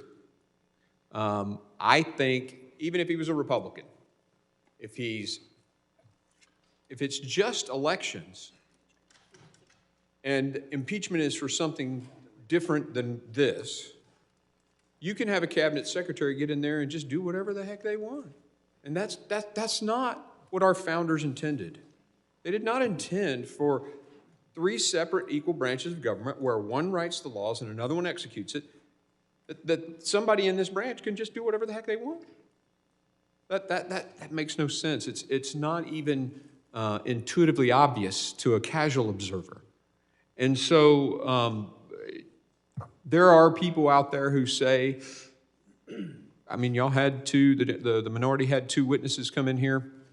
It was fascinating, though, when we went back to their statements on the Trump impeachment, they talked about policy, even one of them, even policy is a justification for impeachment. But of course, you know, now that it's this situation, that's not the case. And I actually played the podcast. So, you know, I played it on the overhead. So this is a disagreement.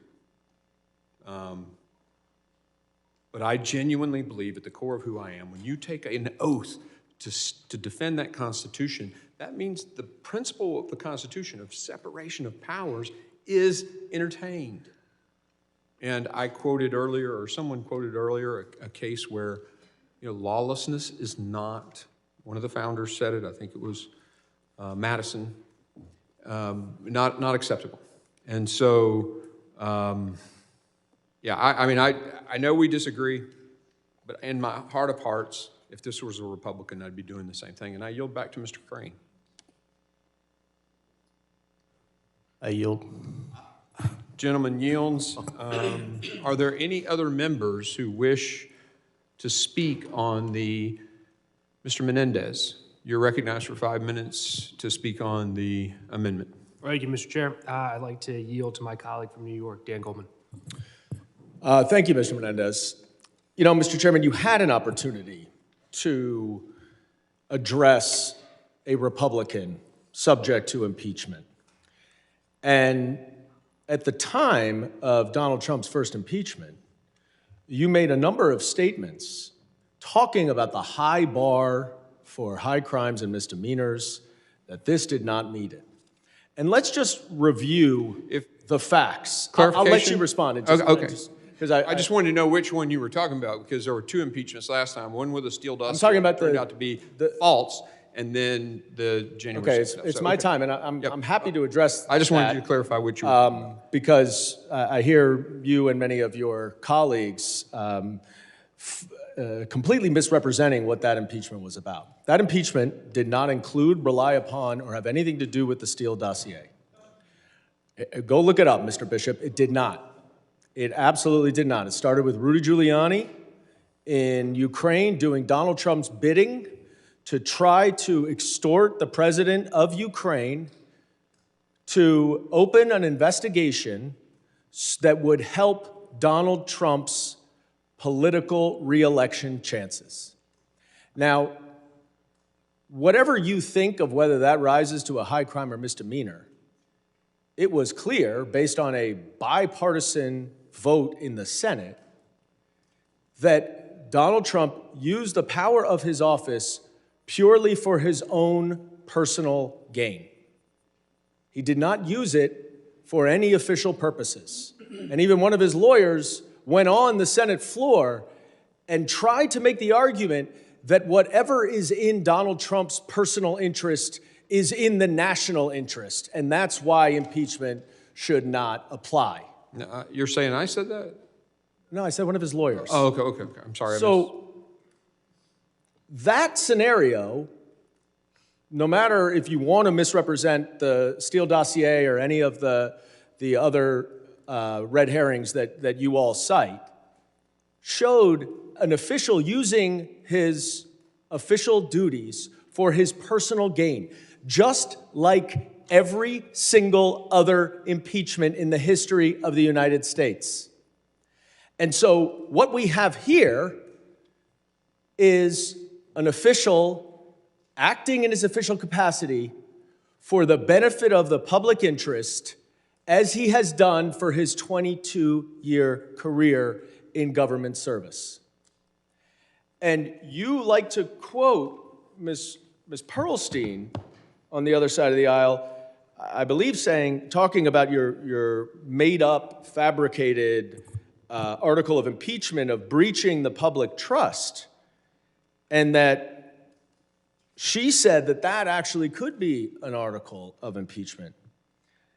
And what she said is, offenses against the public trust are instances in which an official is willfully acting for his own benefit or the benefit of his own power or on behalf of a foreign power, which of course was what the framers were worried about when they talked about unworthy men who would take bribes from foreign governments when they created, as Mr. McCall said, what is now the Department of State.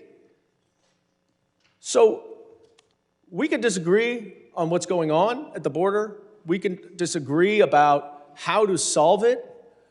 That's what Congress is about, and that's what the Senate is going through right now, to give the administration the authorities that it needs to be able to address the situation at the border.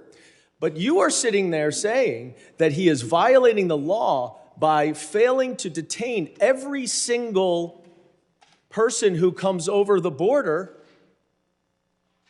when they do not have, what do you mean false, Mr. Bishop? It's in the articles of impeachment. You just listed 7 of them. He cannot put them all in detention because they don't have the funding, the resources, or the beds to do it. You are trying to hold Secretary Mayorkas to a puritanical standard that you have never held anyone else to before, including Donald Trump, who let 1 million migrants go in the United States while he was president. And yet, you say that only when Secretary Mayorkas does it, Gentleman's time does has it rise to expired. the level of Gentleman's time has impeachment. expired. Is there anyone further who would like to comment on the amendment in the nature of the substitute? Ms. Clark, you are recognized for 5 minutes.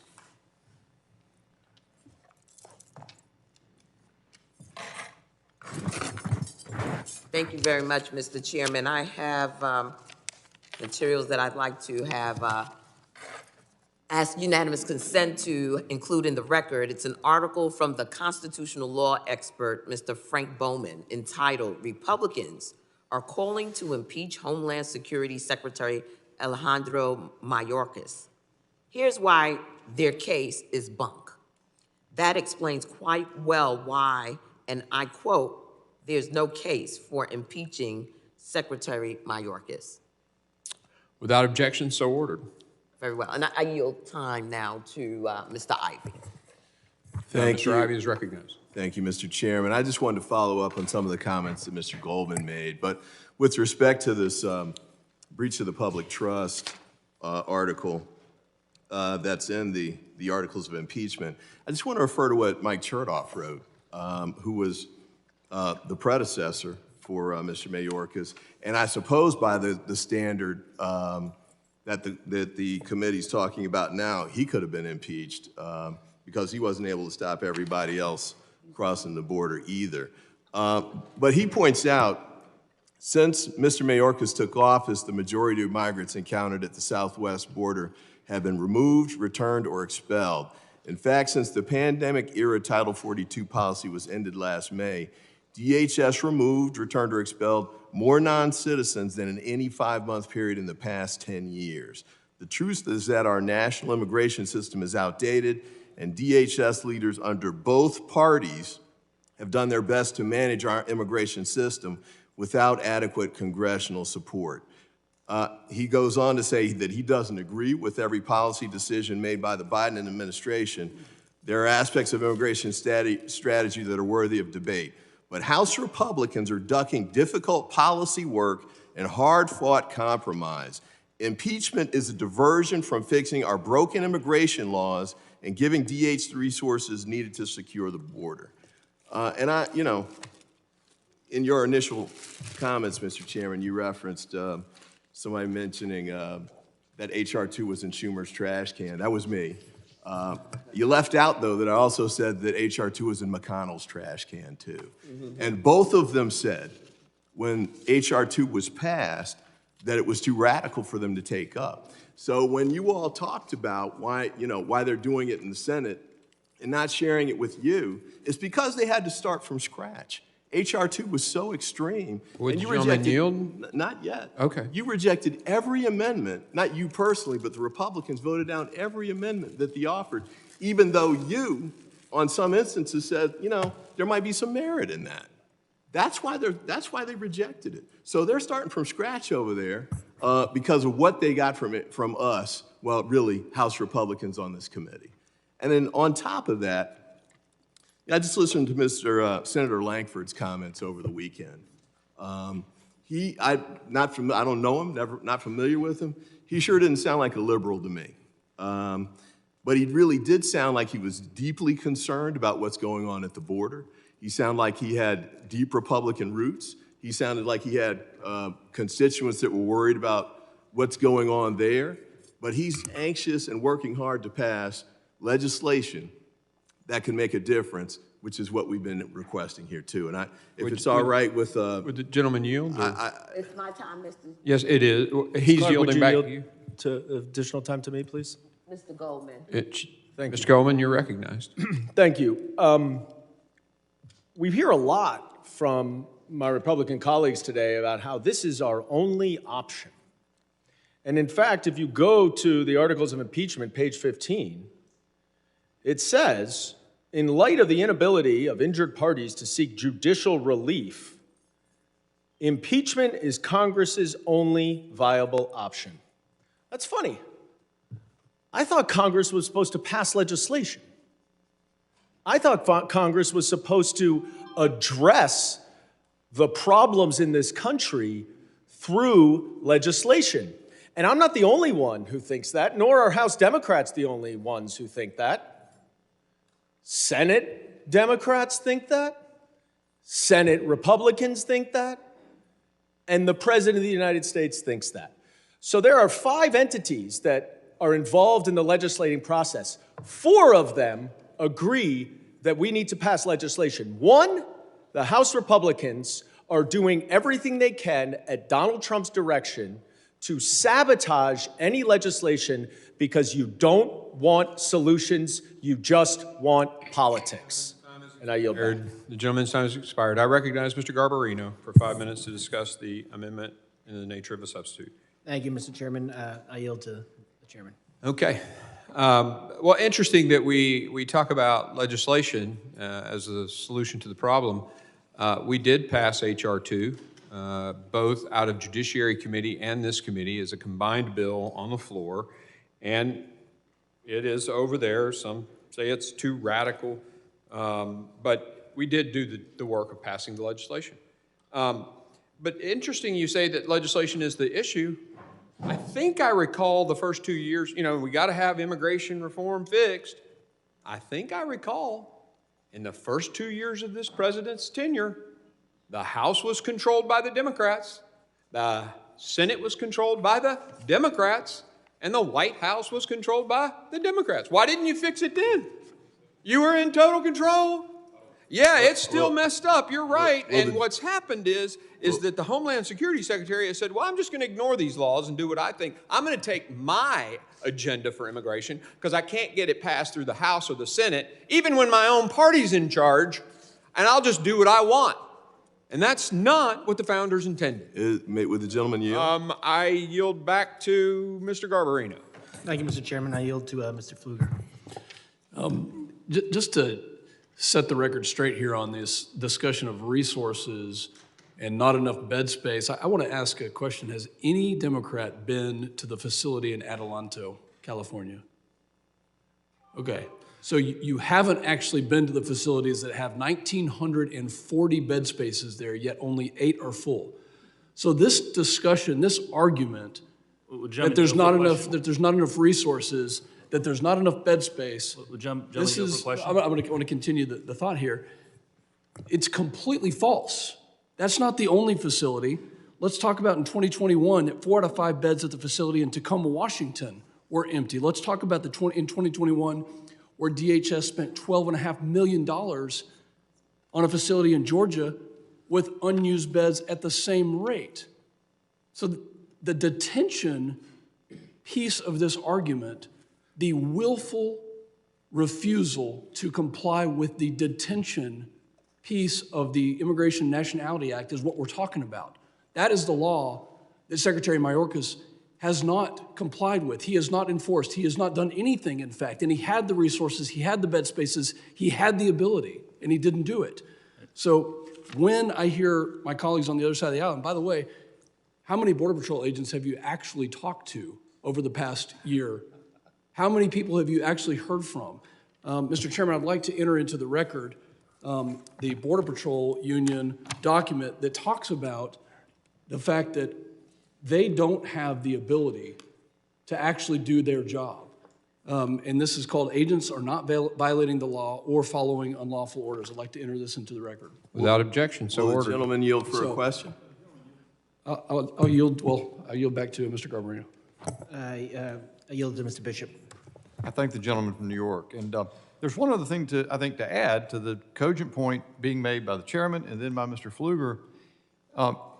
It is a straw man argument to say that Republicans are doing this because Mayorkas has not detained every single migrant in a particular category.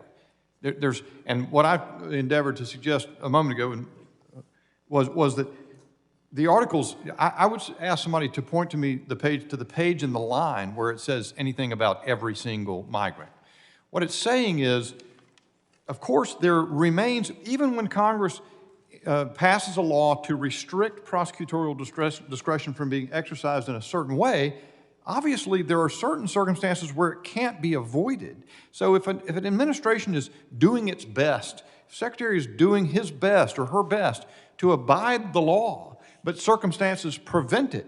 But when you're reducing the amount year over year that you're asking for detention beds from 54,000, it goes up to 60,000, then down to 32,500, down to 25, those are the requests of the department. They're creating the circumstances under which they are accomplishing what they want to do, which is preventing themselves from being able to follow the law in the main. They're trying to change the categorization of migrants by which they detain or do not detain. That's different than not being able to detain every single migrant. And I can tell you this, if they were trying If Secretary Mayorkas were trying to follow the law and there were circumstances that were preventing it, there would be a wholly different reaction from this Congress. I yield back. Mr. Bishop, I would point you to page 16. The gentleman yields and his time line has expired. 17 His through time has 19. expired and you are not recognized. Now, is there anyone else who would like to speak on the amendment? Hearing none. Are there any amendments to the amendment in the nature of a substitute? An amendment at the desk. The gentlelady from Texas has an amendment at the desk. Mr. Chairman, we don't have an amendment at the desk. 117. Point of order is reserved. An amendment to the amendment in the nature of a substitute to HRes 863 offered by Ms. Jackson Lee. Without objection, the reading is dispensed Mr. with. Chairman, I object to waiving the reading of the amendment and ask that it be read in full.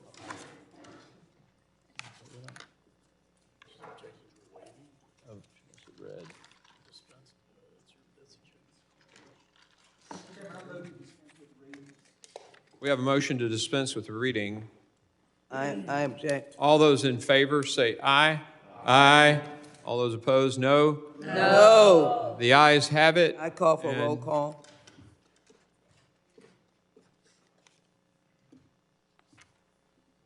There's a call for a recorded vote. The clerk will call the roll. Mr. McCall. Aye. Mr. McCall votes aye. Mr. Higgins. Mr. Higgins votes aye.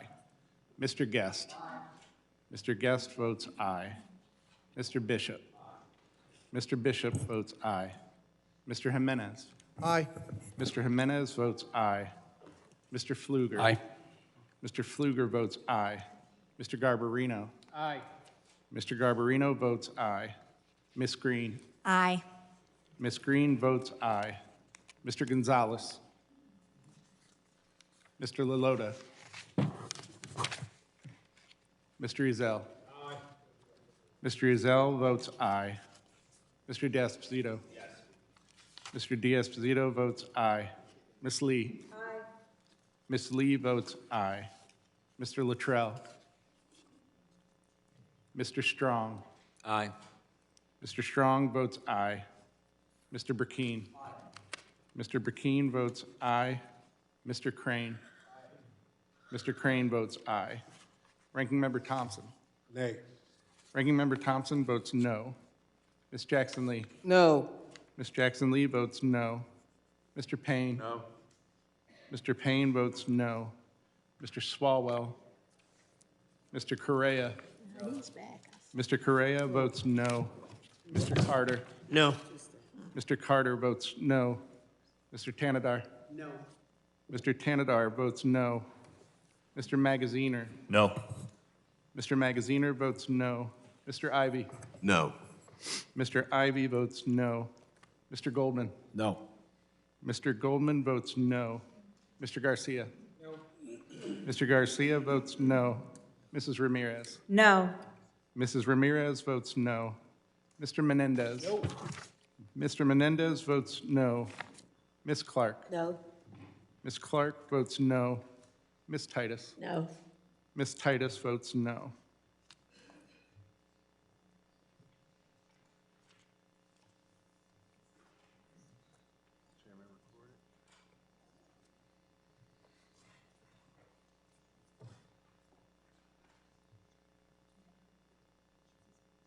What the tally is?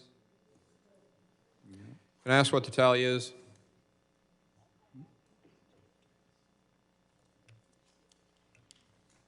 Mr. Chairman, would you like to vote? What's the tally? You have to vote. I just hold on. I can ask the tally. On that vote, we had 14 ayes and 14 noes. How am I recorded? The chairman is not recorded. Chair votes aye. Chairman votes aye. How's Mr. Lalota recorded? Mr. Lalota is not recorded. Mr. Lalota votes aye. What's the tally now? How is Mr. Luttrell recorded? Mr. Luttrell is not recorded. Mr. Luttrell votes aye. Anything else? What's the tally? On that vote, there were 17 ayes and 14 noes. The ayes have it. The clerk will distribute the amendment.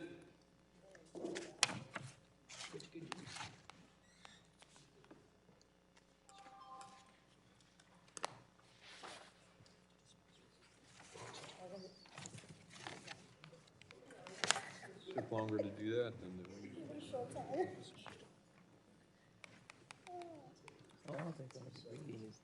That's all they would have read. Got that cardio. Mr. Chairman, question on procedure.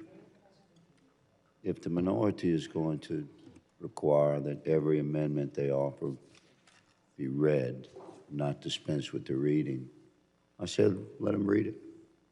We can be here all night. It's fine with me. We look forward to your vote. The clerk will report the amendment. An amendment to the amendment in the nature of a substitute to H-Res 863 offered by Ms. Jackson Lee of Texas, number 117. The gentlelady is recognized to speak on her amendment. Mr. Chairman, the Founding Fathers deliberated for a period of time to ensure that the American public for ages beyond would be protected. And so their interpretation of impeachment, which, by the way, to answer a question posed some many minutes and hours ago, yes, there is authority to do our job. Yes, impeachment does exist. As Professor Charles Black has indicated, it deals with other high crimes and misdemeanors. In particular, impeachment is focused on the idea of treason, bribery, high crimes and misdemeanors. Professor Black notes that in his influential handbook, impeachment is not permitted for mere inefficient administration or administration that does not accord with Congress' view of good policy. Simply put, the Constitution forbids impeachment based on policy disagreements between the House and the executive branch, no matter how intense or high stakes those differences of opinion are. I would venture to say that the disruption of a presidential election in 2020 was not a mere disagreement between Congress and the executive, a direct connection to disrupting the election and changing the election, nor was an outright insurrection on January 6th could be equal to the idea of a disagreement with Congress. And so what we have here today are two articles with no constitutional basis of charging a secretary or a public figure anything dealing with an unconstitutional violation. It has been 9 months since our committee's chair told his donors in Tennessee to, quote, get the popcorn, unquote, for his 5-phase predetermined plan to impeach a cabinet secretary over policy differences. Over 9 months, the hearings floundered. Not a shrivel of evidence of high crimes or misdemeanors. Why they wish to not read my amendment, which is to eliminate Article 1, because as our Secretary formerly of Homeland Security, of whom I worked with, has indicated, again, he emphasized, Secretary Chertoff, political and policy disagreements aren't impeachable offenses. To the American public, he made it as a simple statement of fact. The Constitution gives Congress the power to impeach federal officials for treason, bribery, and high crimes and misdemeanors. That is a high bar, and we do not have that. And now, after 2 impeachment hearings with no Republican-invited constitutional experts, my colleagues across the aisle have rushed to their pre-planned, predetermined conclusion to impeach Secretary Mayorkas. As I said earlier, This is revenge impeachment. I got you. That's despite Republicans not affording Secretary Mayorkas any rights to participate in the process, unlike the previous impeachments of former President Trump. They claim that the Secretary is playing a game of cat and mouse, but my Republican colleagues rejected the Secretary's offer to testify before the committee on a different day. He details that in a very effective, lengthy letter that, yes, we did receive in the early morning hours, but he did provide that with us, for us. A day where he was not already planning to host Mexican officials to do what our colleagues want him to do, the job of stopping fentanyl. The meeting was to collaborate on clamping down on fentanyl trafficking and reducing unlawful crossings. Isn't that interesting? Performing his constitutional duties, and he was rejected. And the chair of this committee did not act upon our properly entered Minority Day hearing request to call on constitutional experts to discuss this impeachment process. Republican attorneys general masquerading as constitutional experts don't provide an insightful view into the impeachment, just a partisan one, but more importantly, they are not constitutional experts. They deal with the laws of their state, not the laws that we are governed by in the United States, Congress or this committee in particular. They should be guided by the Constitution inasmuch as states are subject to the power of the federal government that seems to be missing in several of our states today. But I guess Republicans consider the two impeachment hearings methodical. In light of these observations, my amendment seeks to strike Article 1 of the Articles of Impeachment. The article is filled with unsubstantiated allegations and a general lack of understanding of both historic border policy and U.S. immigration law. My colleagues want to impeach the Secretary for allegedly not enforcing immigration law. The gentlelady's time has expired. And I hope to continue by one of my colleagues yielding. At this time, I reserve what I did not have to reserve. The gentlelady yields. Mr. Chairman? Mr. Chairman. I'd like to withdraw my point of order. Point of order is withdrawn. Does anyone want to speak on the amendment? No. Her amendment, Republicans go first. So is there a Republican? Nope. Okay. You're recognized, Mr. Magaziner, for 5 minutes to discuss the amendment. Thank you, Chairman. I'll begin by yielding back to Ms. Jackson-Lee. You're very kind, sir. Thank you so very much. Let me say that, again, my colleagues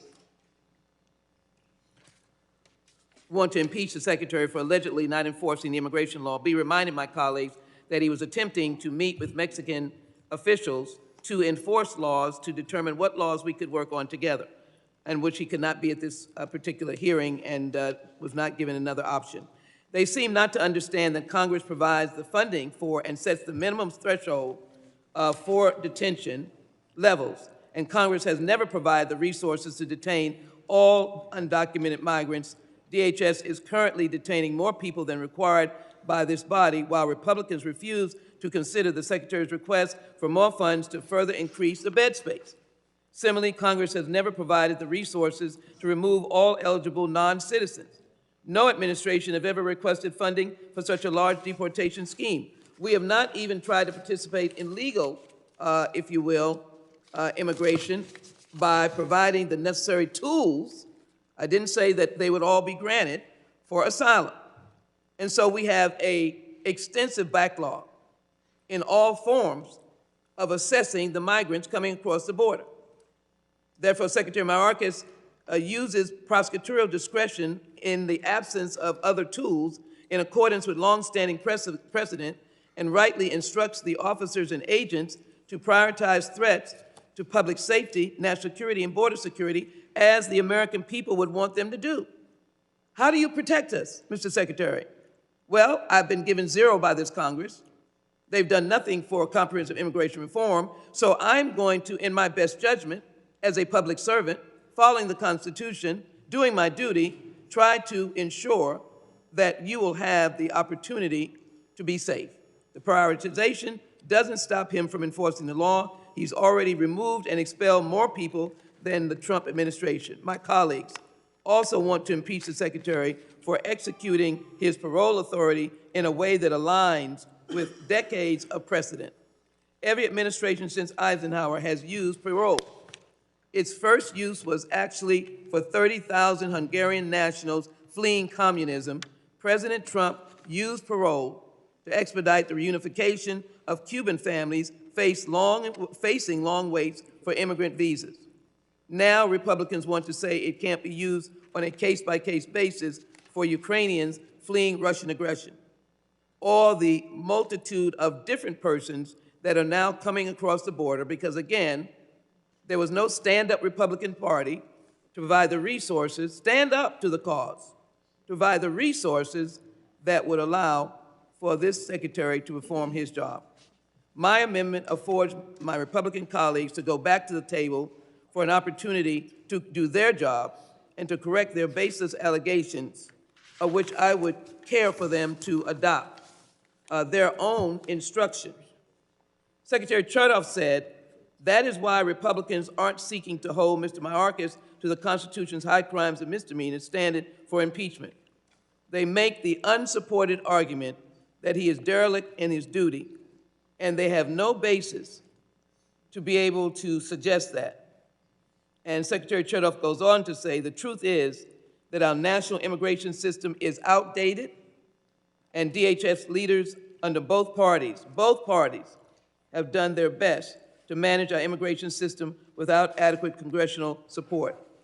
But no Democrat, during the time that we were in the majority, attempted to impeach our Secretaries of Homeland Security when they respectively had challenges and difficulties sending or returning migrants that were coming to this country.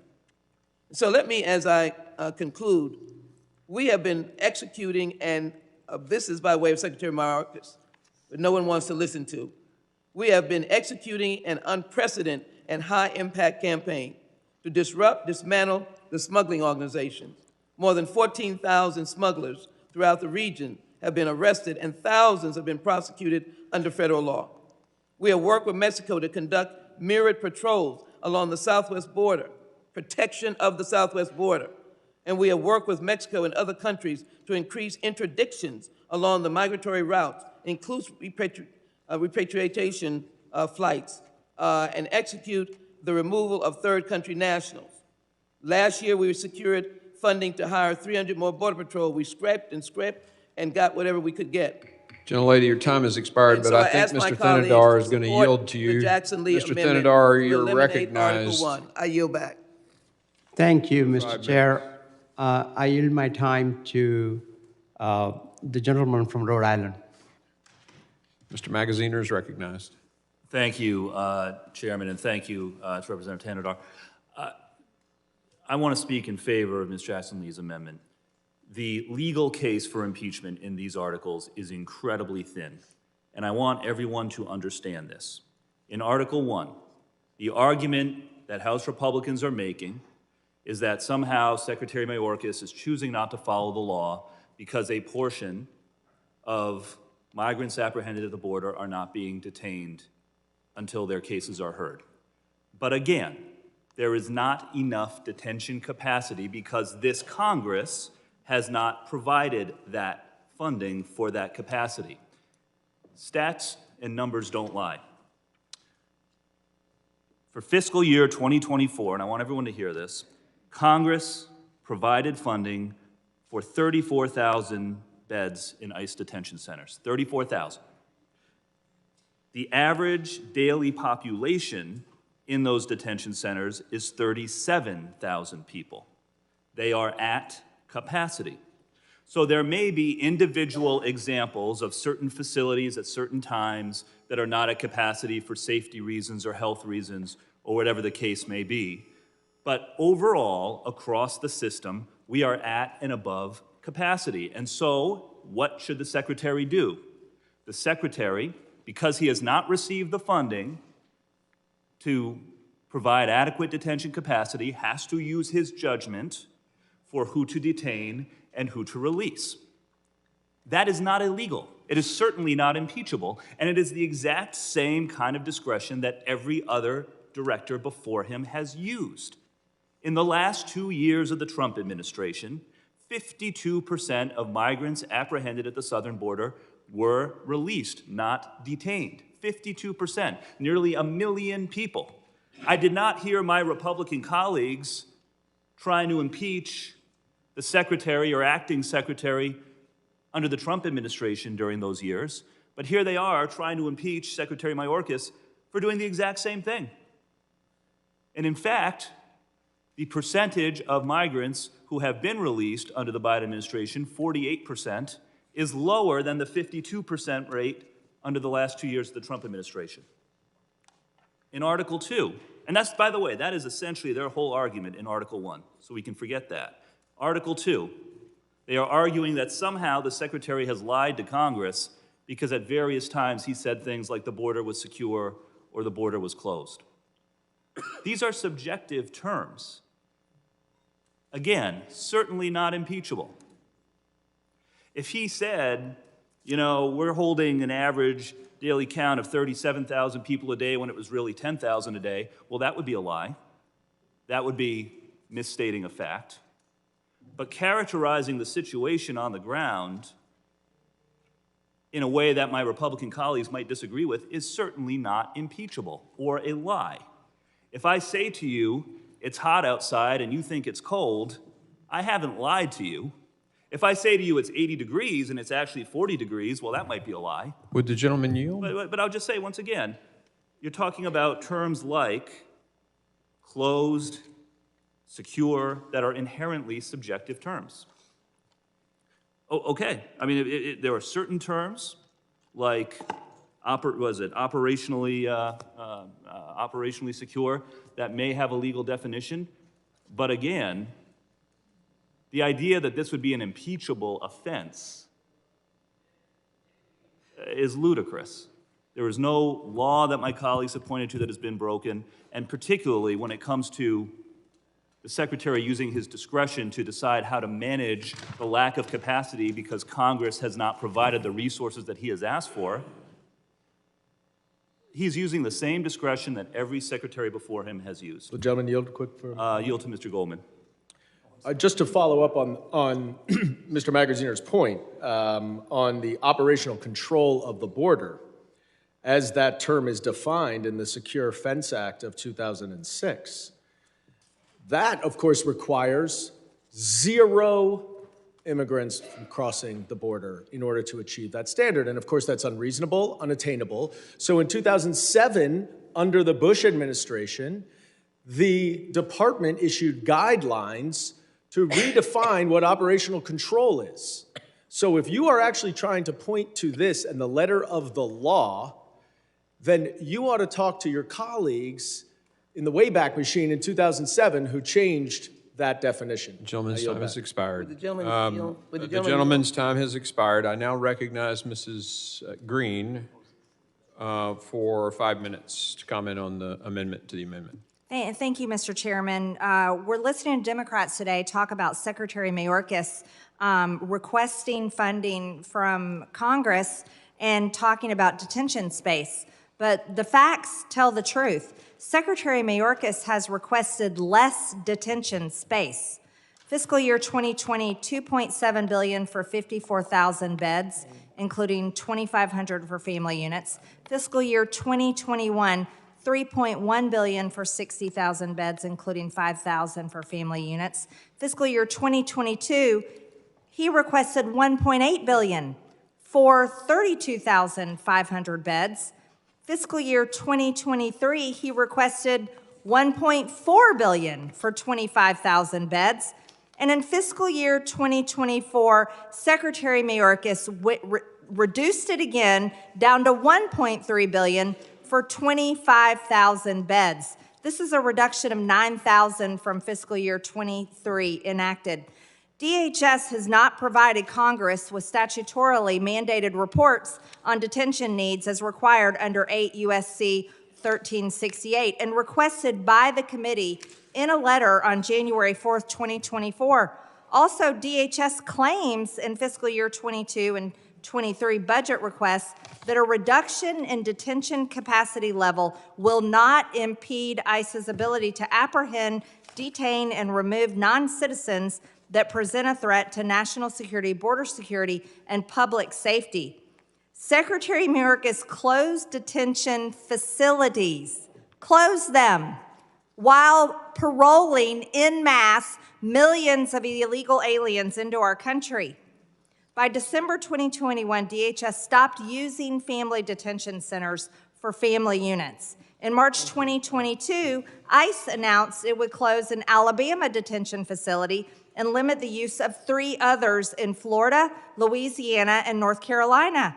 Secretary Mayorkas refused to utilize MPP. But let's talk about what has been the result of that. Human trafficking is a $150 billion a year industry. And what has this done for the cartels? Cartels and coyotes are making over $13 billion a year in human trafficking alone off of Secretary Mayorkas's willful breaking of federal immigration laws. This revenue is 26 times more than cartels earned under President Trump, approximately $500 million under Trump, according to the New York Times. But what is that doing? This is trafficking children, trafficking women. This is what he is not holding these people. He is not detaining these people. He's not coming to us and asking us for more money. He's asking us for less money. He's asking us for less beds. And then he's closing down detention facilities. It is an outright lie to claim that Secretary Mayorkas is following the law when in fact he's not. He is breaking the law. And he is paroling them by the millions into the interior of the United States. What else has happened since then? Fentanyl, the #1 killer for Americans between ages 18 and 45. Let's also talk about how many Americans are dying. 300 Americans a day are dying. Let's talk about what that does to people like 2 of my constituents, Jose and Isabel Lerma, who were killed in a human smuggling pursuit caused by Mayorkas's open border policies. What about 20-year-old Kayla Marie Hamilton? Remember her mother? Poor Kayla was raped and strangled to death by an illegal MS-13 gang member who was actually apprehended at the border. Apprehended. He had gang tattoos on his body. But because Secretary Mayorkas breaks federal law, he says, go ahead and release these people into our country. And this 20-year-old was raped and murdered by an MS-13 gang member who should have never been in the United States. This is the outcome. That's just one example. We could spend hours and hours. You know what? We could go all week, and I'm sure Chairman Green would let us do it if we talked about every American who has been affected by Secretary Mayorkas willfully breaking federal immigration law. Is that what we talked about? Every American who has been affected by Secretary Mayorkas willfully breaking federal immigration law. Is that what we must do? If we must, we must. Mr. Chairman, I yield.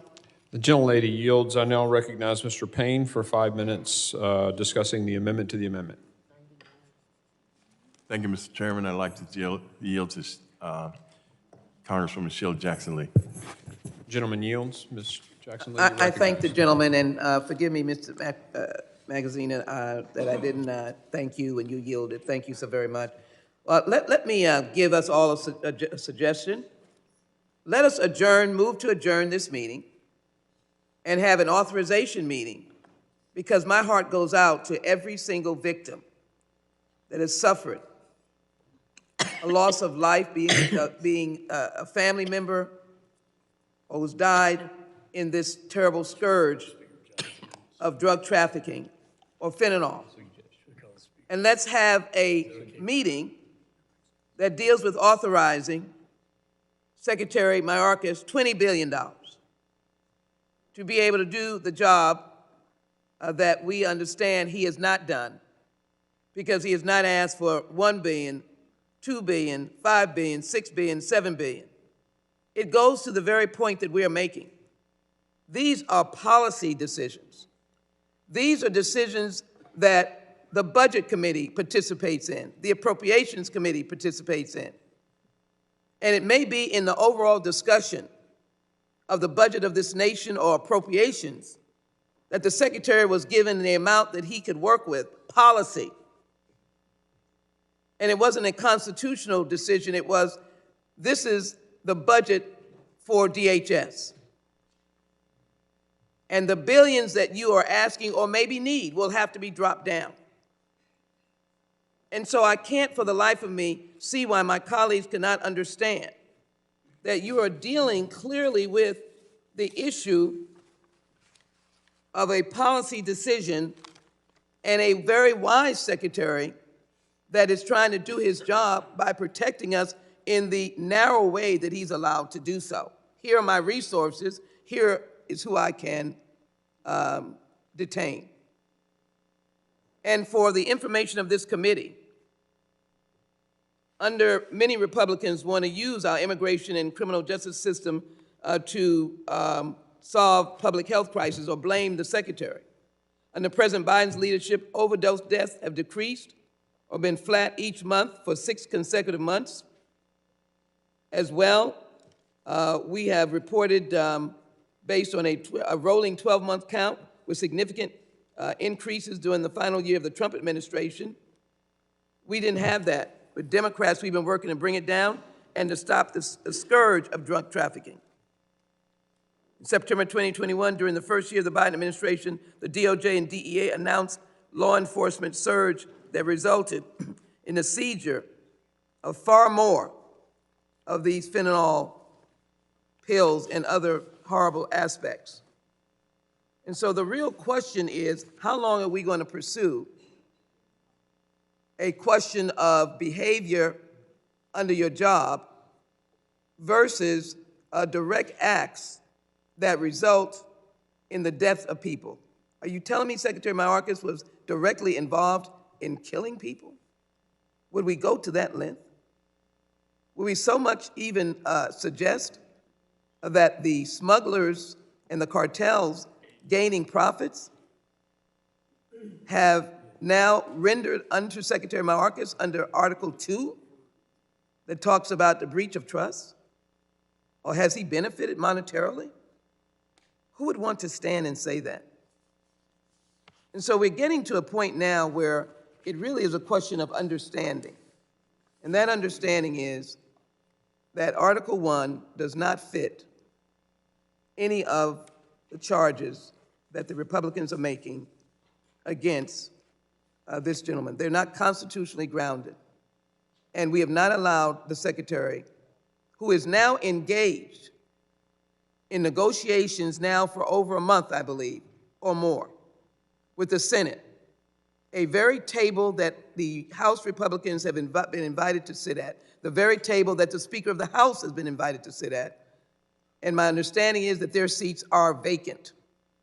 But yet our Secretary of Homeland Security, under the threat of impeachment at every point, has gotten up every day to participate in abiding by laws that he hopes will make this country safer. Is that the basis of impeachment? Is that the accusation that will hold under this Article 1? Mr. Chairman, it will not hold, and I ask my colleagues to support the Jackson-Lee Amendment and vote down Article 1. Gentlelady's time has expired. thank I you, now Mr. recognize Mr. Guest for 5 minutes to discuss the amendment to the amendment. Briefly, Mr. Chairman, I oppose the amendment.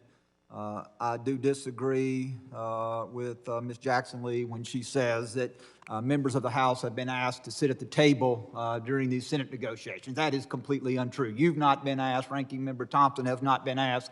These negotiations are taking place behind closed doors in secret, and we have no input whatsoever. And so for any member to say that House Republicans have refused to participate is just a complete misstatement of fact. I also disagree with my colleagues. We can argue whether or not lying to Congress should be impeachable, but I don't believe we can say that what Secretary Mayorkas has said time and time and time again is not untruthful, is not a lie. I'll give you quotes. Congressman Pfluger asked him in 2023, is the border more secure under your leadership than when you started? Secretary Mayorkas said, Congressman, the border is secure. This is my time, Mr. Magazine. I'd like to read the statements of your Homeland Security Secretary, who has misled Congress repeatedly. I asked Secretary Mayorkas, are you saying that all 9 sectors are secure? His testimony was, it is my testimony that the border is secure. I later asked him again that in light of the statements made by Chief Ortiz, is the border secure? And he said, Congressman, I stand by my prior assessment. Mr. Bishop asked him, I've heard you in the Judiciary Committee recently this summer testify the border is secure. Secretary Mayorkas, do you continue to maintain that the border is secure? His answer was yes. I asked Mr. Mayorkas on another occasion, so my question to you, Mr. Secretary, are you testifying as you sit here today that the southwest border is secure? His answer, yes, I am. And then when questioned at some point by Ms. Jackson Lee, his response was, Congresswoman, the border is secure and the border is not open. In a hearing in which Representative Roy asked him as it relates to the Secure Fencing Act, Congressman Roy says, do we have operational control of the border? Secretary Mayorkas, yes, we do, and Congressman, we're working to, and then he doesn't finish that statement. And so we may argue whether or not that is impeachable, but I don't think we can argue whether or not he has been truthful, because his statements in and of themselves are distruthful. How can we say that the border is secure when last month, nationwide, there were over 370,000 immigrants come across the border? Would the gentleman yield? I yield to the chairman. So I also think it's very important to point out, as you brought up the Chip Roy testimony in Judiciary, that Chip Roy read the definition of operational control from the law passed by Congress, and said, do you have operational control by this definition? And the Secretary said, yes. In another hearing, he had already said, I don't know if it came first, I want to be very clear here, which came first, before this in another hearing or after. But Mr. Secretary said, no one has ever had control by that definition. So it's not whether it's warm or cold outside. There is a very clear definition in the code for operational security. He was asked, read the definition and asked if we had operational control by the definition, and he said yes. And later or before, and I'll have to get the date on it, he admitted that no one's ever had control, which is a false statement. I mean, that is a false statement. Knowing the definition, knowing that no one had ever had control. In fact, Mr. Biden, just a few days ago, President Biden said no one's had control for 10 years. Mr. Mayorkas lied to Congress, and he lied to Congress. The gentleman yield. And I yield back to Mr. Guest. Mr. Green, thank you, Chairman. In my last few seconds, I do want to reiterate the point that you just made, that the President himself, within the last several weeks, has made statements that contradict everything that Secretary Mayorkas has testified repeatedly. The President of the United States said not only is the border not secure, but the border has not been secured for well over a decade. So the border has not been secured at any time in which Biden has been president. Under his statement, the border was not secured when Donald Trump was president. And under his statement, the border was not secured when he was vice president. And so Mr. Mayorkas has lied to Congress. He has breached the public trust. And with that, I yield back. The gentleman yields. Does anyone else wish to speak on the amendment to the amendment? Yes, Mr. Chairman. Mr. Goldman, you are recognized. So secure is a term of art, as you know. Operational control and secure of the border is under the Secure Fence Act of 2006. The Department of Homeland Security under George Bush in 2007 recognized that it's an impossible standard, and they implemented rules and regulations by which the department has operated since 2007 under the Bush administration, Obama administration, Trump administration, and Biden administration. And so when Secretary Mayorkas says it is secure according to the guidelines that oversee the Department of Homeland Security. Nobody is escorted into this country. But I want to talk about Ms. Jackson-Lee's amendment because it is one that I fully support, and I want to focus on a reason that we haven't talked about very much, which is the complete lawlessness of this impeachment process. This was referred to this committee for impeachment, but that does not mean that prior impeachments are irrelevant as precedent. Prior impeachments have always allowed for due process to the individual who is being impeached. Correct. President Trump got it in 2019, and every single individual judge, president, or otherwise has gotten heightened due process standards where they were permitted to provide evidence, provide testimony, call witnesses, cross-examine the witnesses. What we had in this impeachment process was one hearing where the Republican witnesses were all state attorneys general who are suing the Biden administration. Pretty clear conflict of interest. No impeachment knowledge or expertise.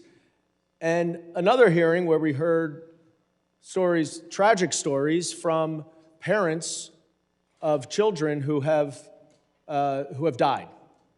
And Ms. Green says we should stay here and talk about all of the anecdotes of individuals who have died from at the hands of those who should not have come across. Well, I'll tell you what would be much, much longer than that, is going through every single victim of mass shootings around this country with assault weapons that have no place in our civilian society.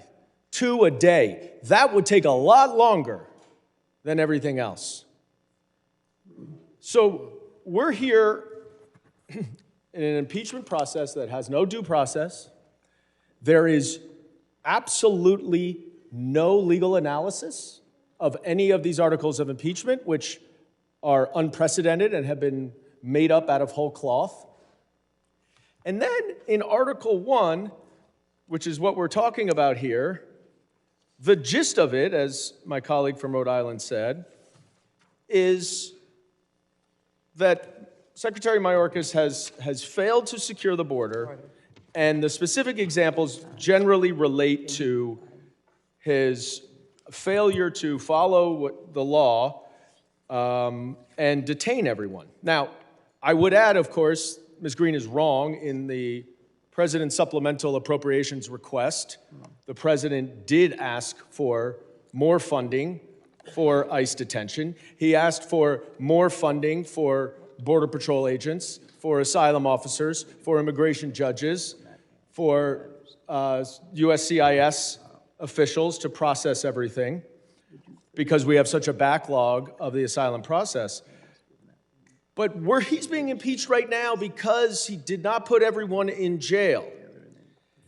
That's what we said. Now, Mr. Bishop then responded saying, no. Well, obviously there are some circumstances when not everyone can be detained, and in those circumstances, then not everybody should be detained.